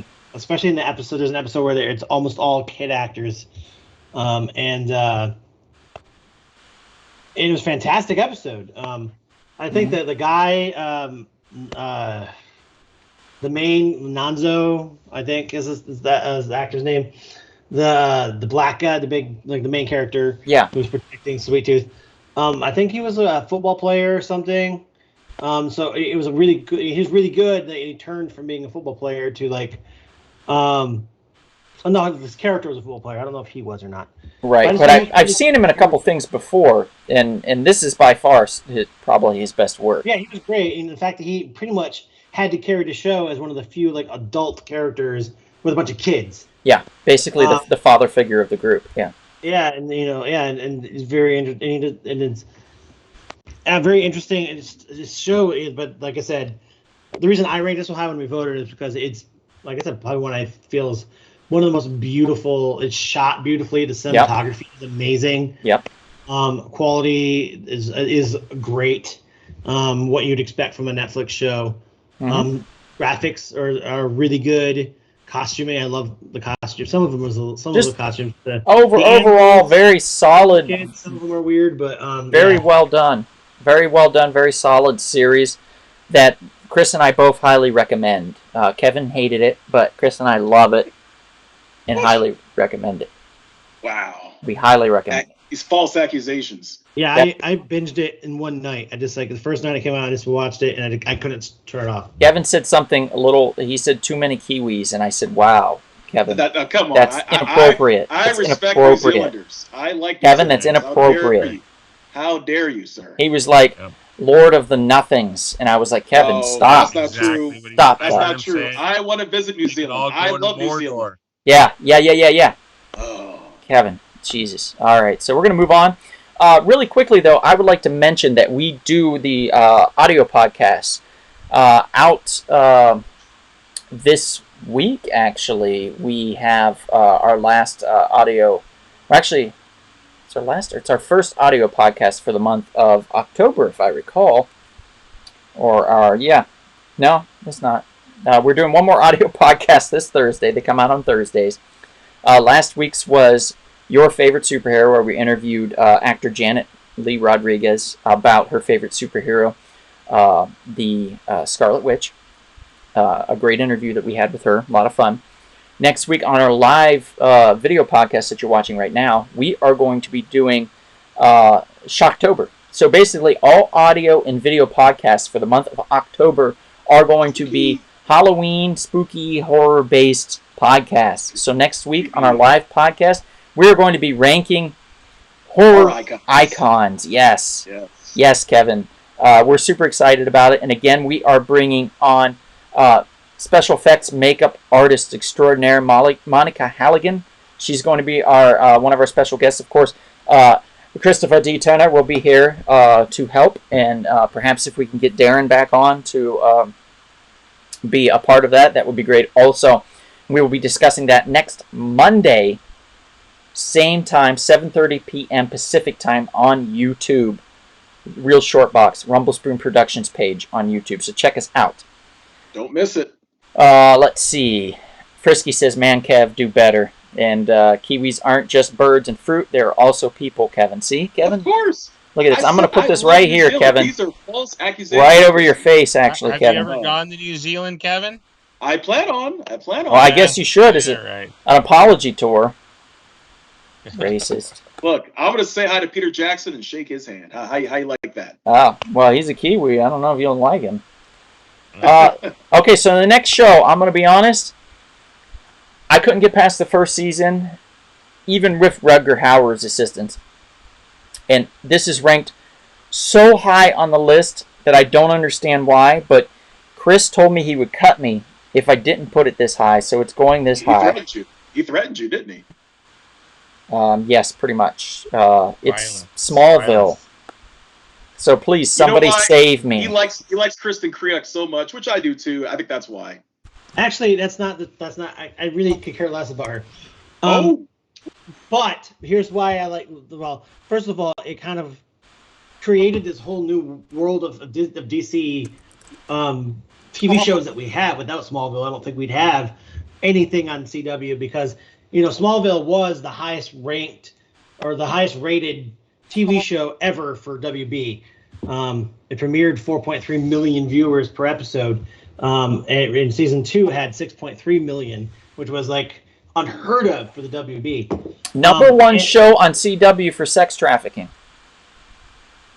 What? No, nobody. What are you talking about? Nobody? Oh, really? No. Left? on the show in the blonde. Oh, that's right. In real life. Okay, yes. I'm sorry. I thought the show itself. We talking about okay. Yes, that is correct. Wasn't it like somebody that was in a cult that was on this show? Yeah. Yes. This guy in Canada. What was her name? The blonde sidekick friend. The really Chloe. Yeah, the really cute, quirky one was Allison Mack. Yeah, she was part of a cult. Guys. They're like tattooing the guy's name on these women and abusing them. Go back and watch it and just imagine that's going to take place 5 years into this show. Wow. They should do a CW show about that. Yeah. Number 5, by the way, according to Chris. But all right, so,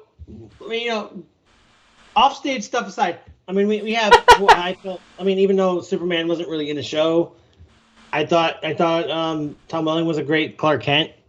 Again, I don't know a lot about Superman, so I really know Superman from what I've seen on TV and movies. It's probably my favorite Lex Luthor in the show. I thought he's fantastic. Michael Rosenbaum. Yes, Michael Rosenbaum was fantastic. Christopher Reeves was on the show a few times.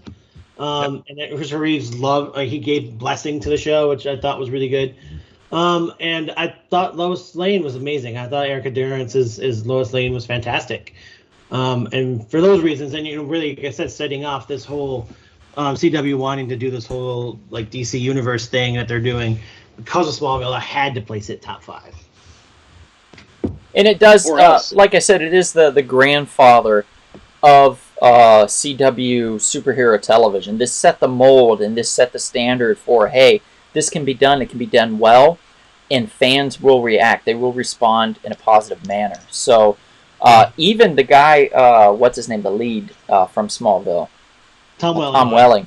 He is in the Crisis on Infinite Earths crossover that they do. They bring him back for that. Interestingly enough, Lex Luthor, played by who is it again?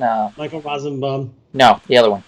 Oh, John Cryer. Yeah, thank you. John Cryer tries to basically kind of eliminate him, and he's like, "Why? I don't have any powers. I gave those up. What? So it's an interesting little crossover, little cheeky thing that they do. And it's appreciated because it does show love for this series, which, I'm going to be honest, while I didn't particularly love it, there's so many people out there that do. And it shows how strong the character of Superman and his world is. There's no Batman in here. None. And it's a super, super well done television show, according to a lot of people, not me. Yeah, they do Green Arrow better. Justin Hartley's Green Arrow is way better. And they had a really good Brainiac, which was the guy who did Spike in Buffy. And I thought that was he's a really good villain. All right. Martian Manhunter makes it down there too, doesn't he? Yeah, he does. Does he? Oh, I know Aquaman did, and they were going to do a spin-off series, and that just never happened. And then I think the dude that played Arrow in it was going to be somebody else, or going to spin off and play Aquaman or something like that. There was something weird that they were doing with the series. They added in some superheroes at the end, and I thought that was fascinating, but it never fascinated me enough to try to watch 8 seasons before that. You know what I mean? Right. Justin Ackles from Supernatural was in the show. Oh my! Well, I probably would have watched it for him. He's a cutie. And a good Supergirl too. Laura Vandervoort. Oh, okay. And all right. We're gonna move on to number 4, Chris. Number 4 is one of my favorite series. Surprised the hell out of me, guys. If you haven't seen this, go to HBO Max if you have it. If you don't, find a way to watch Stargirl, the pilot episode of Stargirl. This is number 4 on our rankings. This one is another HBO Max. It was a DC Universe startup that ended up on CW and then HBO Max as well. It is so good, guys. We get Joel McHale playing Starman. He passes away, and Speedy, who's played by Luke Wilson, takes the staff and hides it away because he's not equipped to handle it.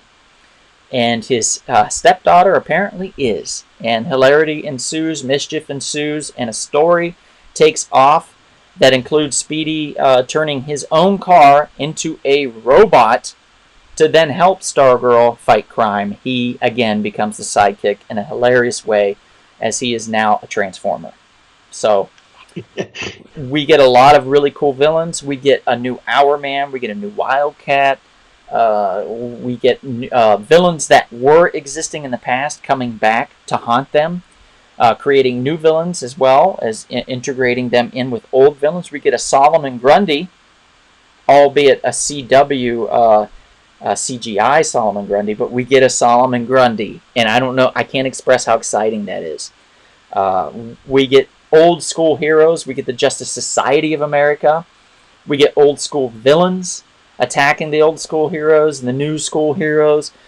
We get the teenage drama that everybody craves. We get the suspense, the adult conversations. The storylines are fun.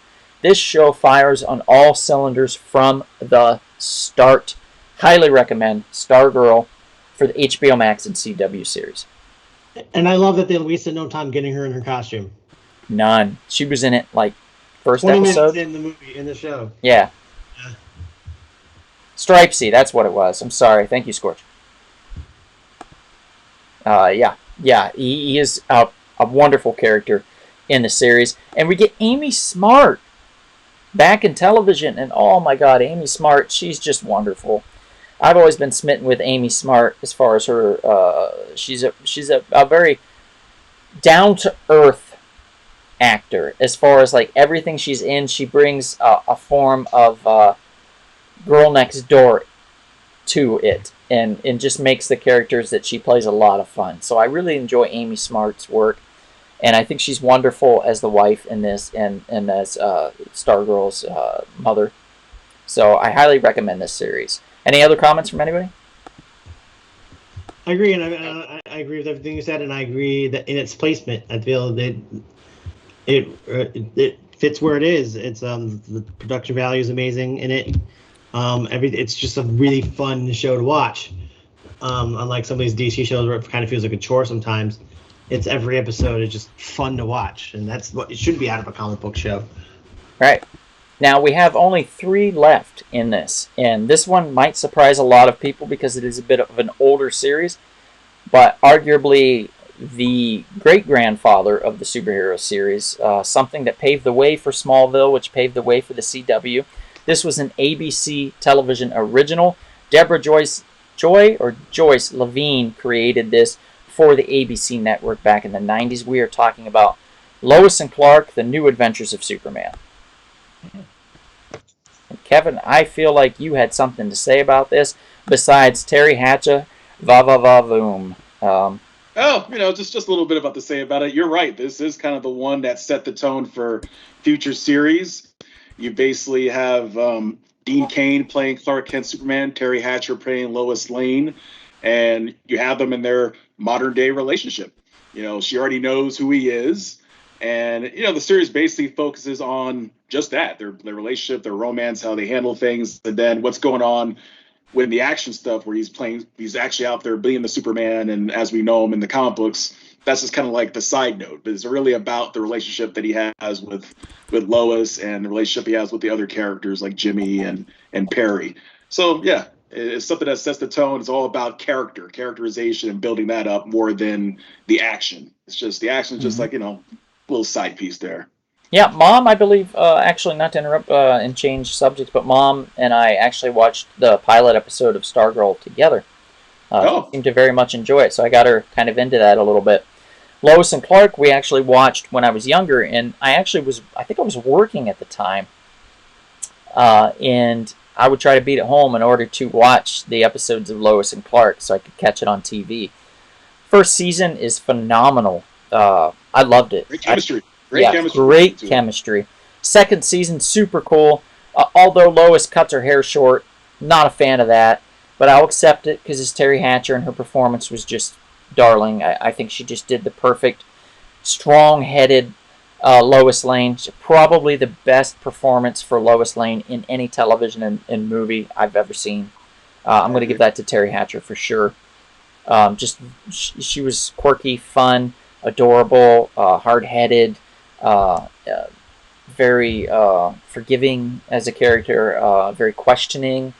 Independent-minded. Right, independent-minded. Very strong, very wonderful performance in that book. 90s woman, so to speak. She really said so, an independent 90s woman.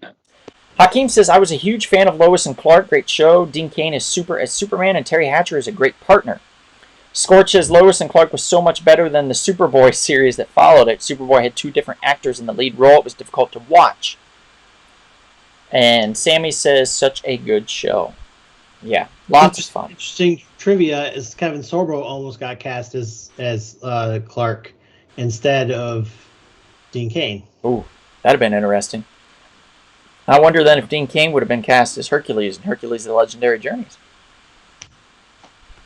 Something to think about. I think Dean Cain was also the one that broke the tragedy thing too with the Supermans, because I remember when they first started talking to him when he was Superman, they interviewed him a lot, and they were like, "Were you worried?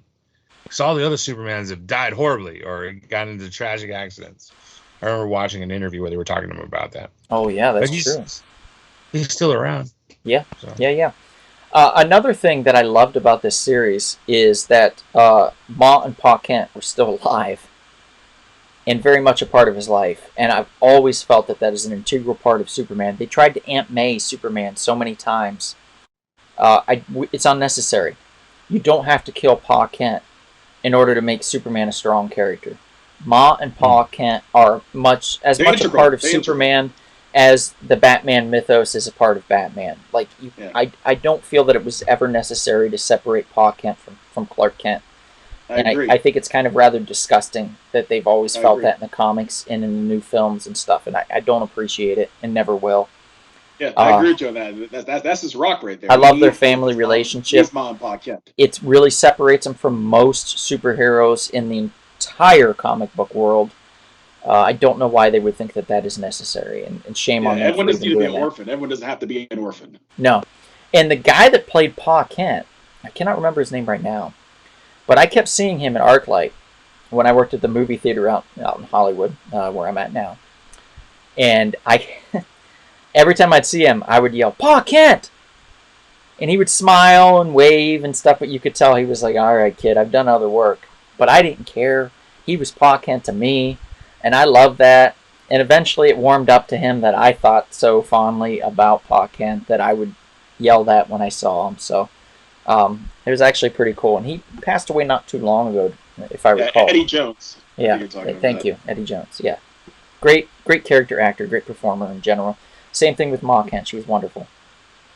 2 very strong characters for a very strong series. And Terry Hatcher was nice too. I met her a couple times at the ArcLight. She was very nice. You did, yeah.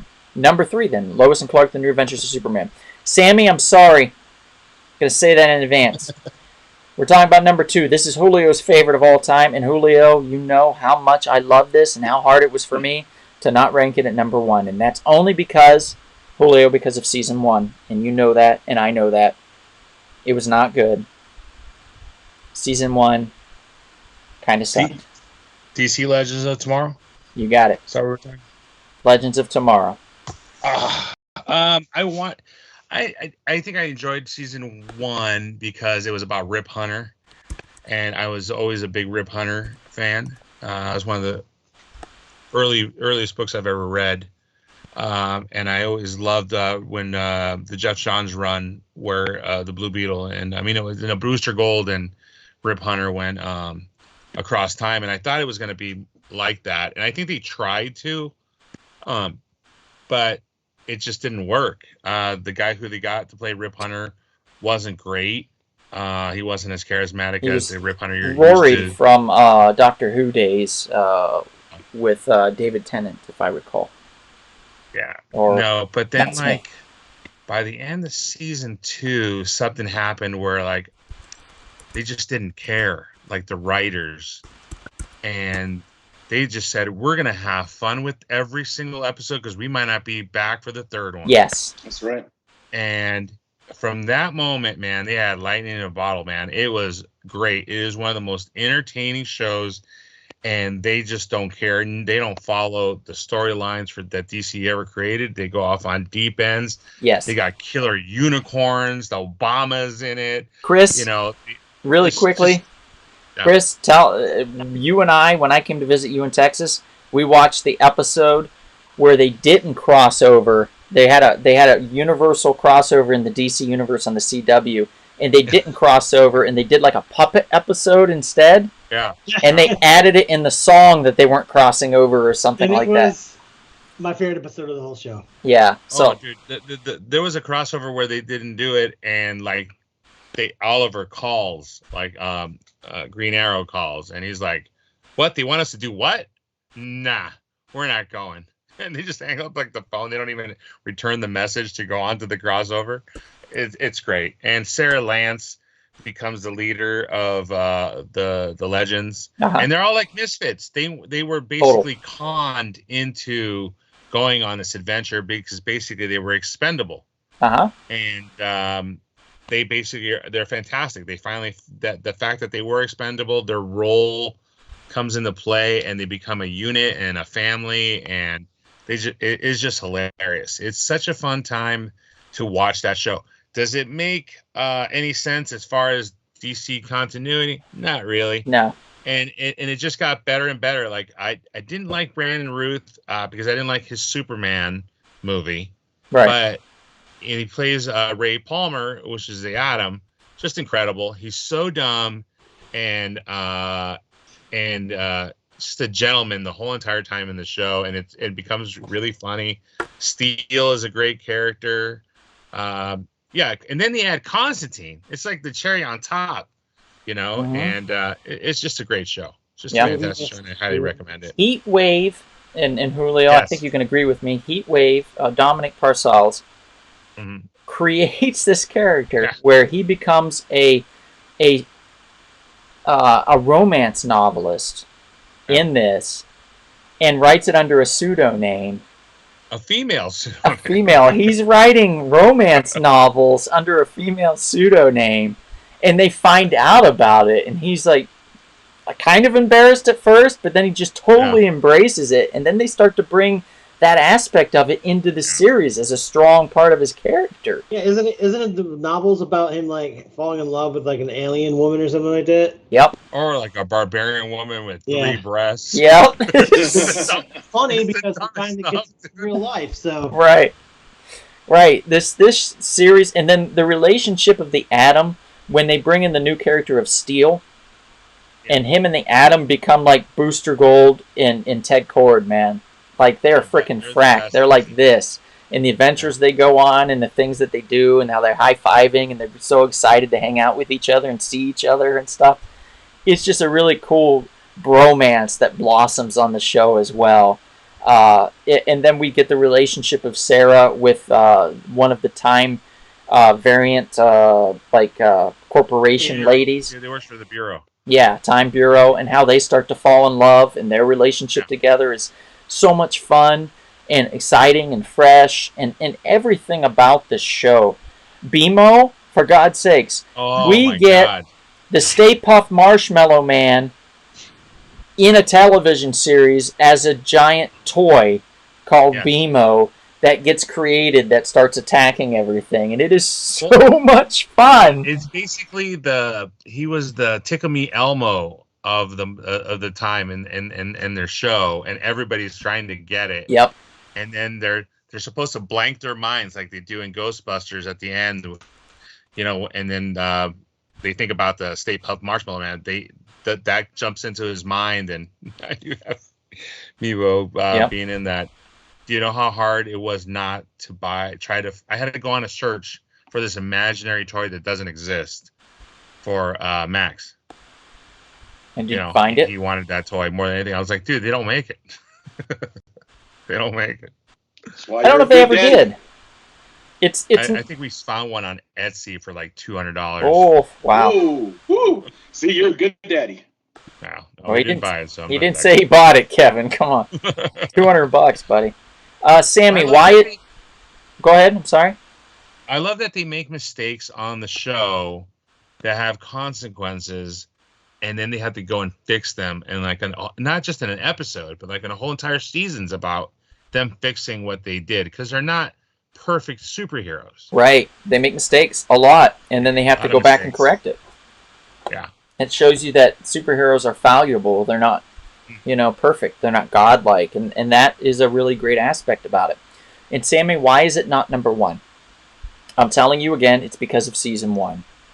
Unfortunately, they created Vandal Savage as the main villain, and they cast this guy that sucked so bad, I couldn't forgive him or them for the role, because I personally love Vandal Savage. In fact, at the time when it came out, I said, I will personally pay Tim Curry rate as an actor if he'll come on the Blue Beetle web series and play Vandal Savage for another season. I'll bring the Blue Beetle back. And right after that, Tim Curry had his stroke. Yeah. Unfortunately, and it didn't happen, but I was on a campaign, I was on a mission, and I was pushing for that. You need somebody with the gravitas of Tim Curry to play somebody like Vandal Savage, somebody that's been around for centuries. That dude was not it. He was a poor man's, I don't know what just a poor man. Like, they must have found him somewhere. Like, I don't know, he was working at Subway probably, but he was not good. I'm sorry to the guy that played him. Miscast, definitely. You might be great at other things, but that Vandal Savage was just terrible, and I can't forgive that. That's why it's not number one. Number one, though, I think you're all going to be surprised, and hopefully pleasantly. Number one is Doom Patrol. Oh. Now, what is everybody's thoughts on Doom Patrol? Anybody seen it? Not seen it? I've seen it, and I love it. Yeah, it is fantastic. Now, let me just mention one thing really quickly. When you have a sentient street that is non-binary, that accepts and harbors all gay, lesbian, non-binary creature unicorns of the world to live on him and in him, that floats about, and I don't mean that in a negative way, I mean like just basically disappears and blips in other parts of the world and becomes a street there to save them and harbor them, and also to help himself, because he's doesn't identify quite yet, and wants all this fun in this life and this love within him. When you have an idea like that, and you get that to actually work on a TV series with superheroes, you've got something special. Like, yeah, that was going to be, when they mentioned that the Danny the Street was going to be on it, I was like, wow. They did a wonderful job. Yes. Did a wonderful job. Beard Hunter, the guy that can hunt you by tasting the hair out of the shower drain. Oh, it's so gross. And find you. Butts that have arms and legs. Yes. What was it, Mr. Negative or Mr. Nobody? Yeah, Mr. Nobody. Well, Mr. Nobody's an amazing villain. Who plays him? Yeah. The Resident Alien guy. Yeah. Alan Tudyk. Alan Tudyk, yeah. Played by Firefly extraordinaire, Resident Alien now, like doing very well. That's a Dark Horse title, by the way. Doing very well on the Sci-Fi Network. We actually get the Cyborg, the version of Cyborg that we've always wanted. Yes, he's very good. He blows doors on the movie version. We get Brendan Fraser saying fuck about like 10 million times as the character Robot Man, because he was a race car driver that was arrogant as shit and got himself destroyed, and they put his brain in the body of a robot. And we get James Bond as the leader of the group. Kevin. Yeah. Timothy Dalton. James Bond. Timothy Dalton. And basically, it is the DC version of X-Men. I don't know which one came first, but they're pretty close. I think Doom Patrol came out like maybe by 2 or 3 months. Something like that. 2 months, I believe. Yeah.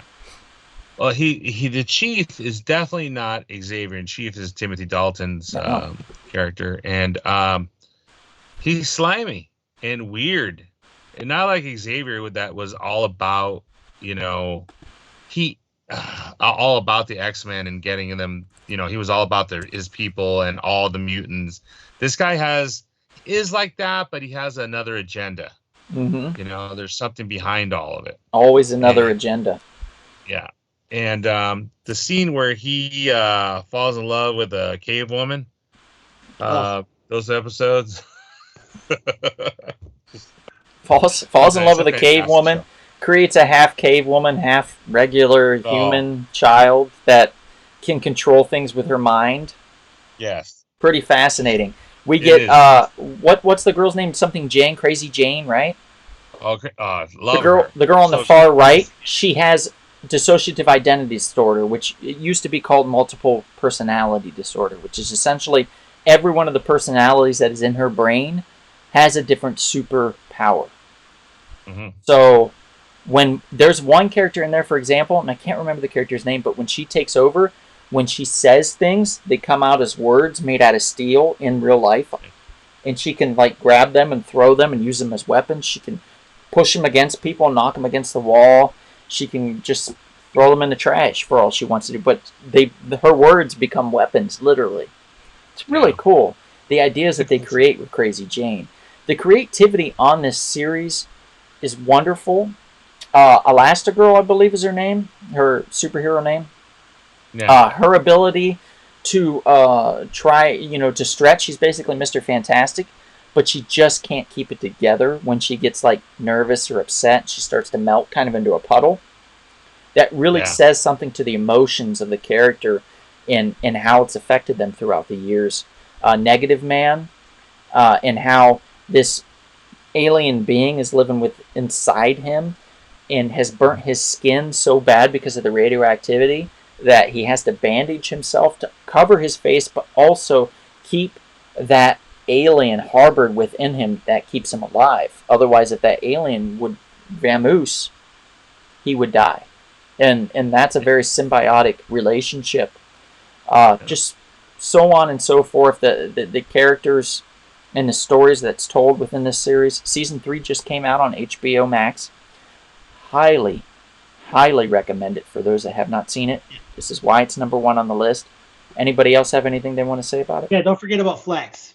My favorite character. Oh, Flex is the best. Flex Mentallo, yes. Just explain a little bit. He's basically the character behind the Silver Age comic books. That was the big muscly guy that you bought the ad, whatever the supplement they were selling on the ad. Yeah, he was that guy.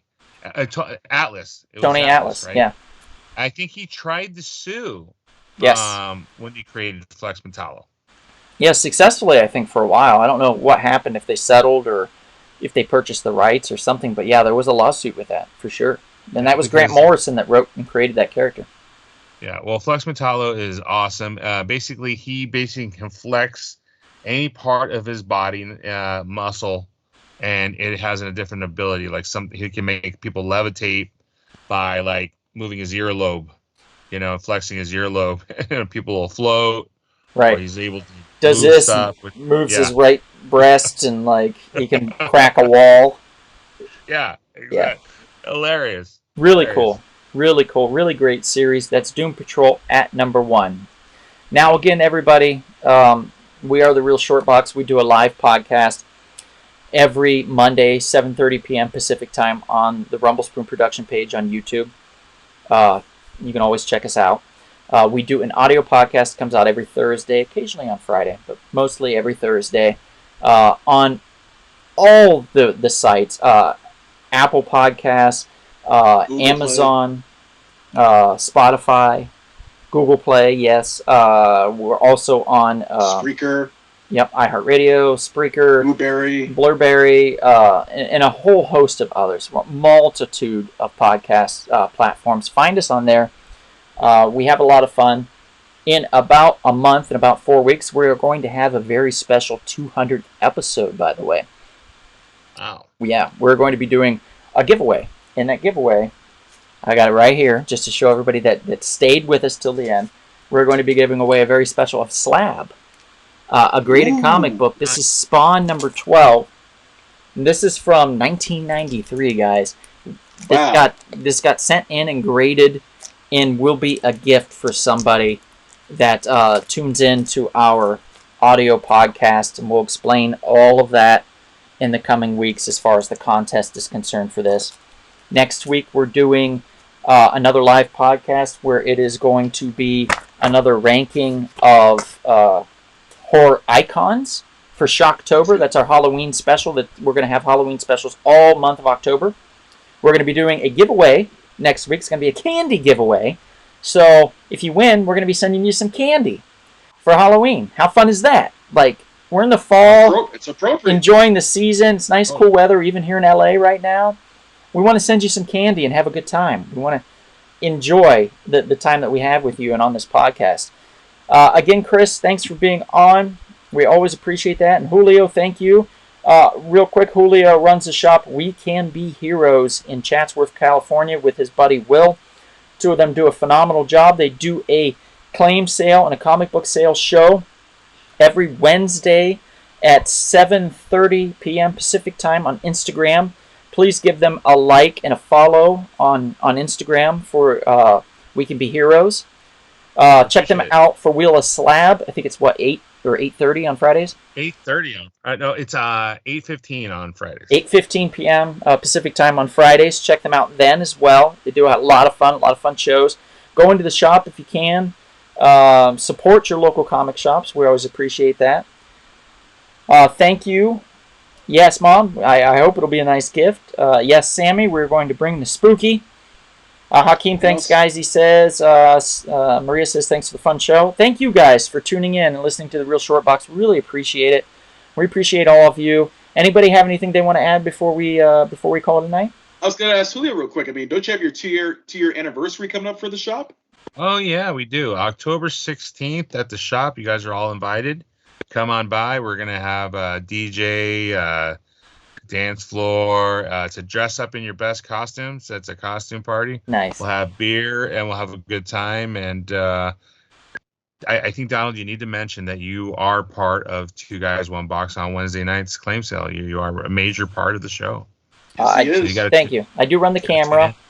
I have a lot of fun. I like to tell jokes and hold the camera and crack wise with these guys. It's always a really good time, so I appreciate being on. I always appreciate you guys having me, so thank you. And thanks again to everybody listening. We are the Real Short Box, and if we don't see you out and about anytime soon, perhaps we will see you at the thoughtful, tender, and sometimes tame comic book shop. Night, everybody.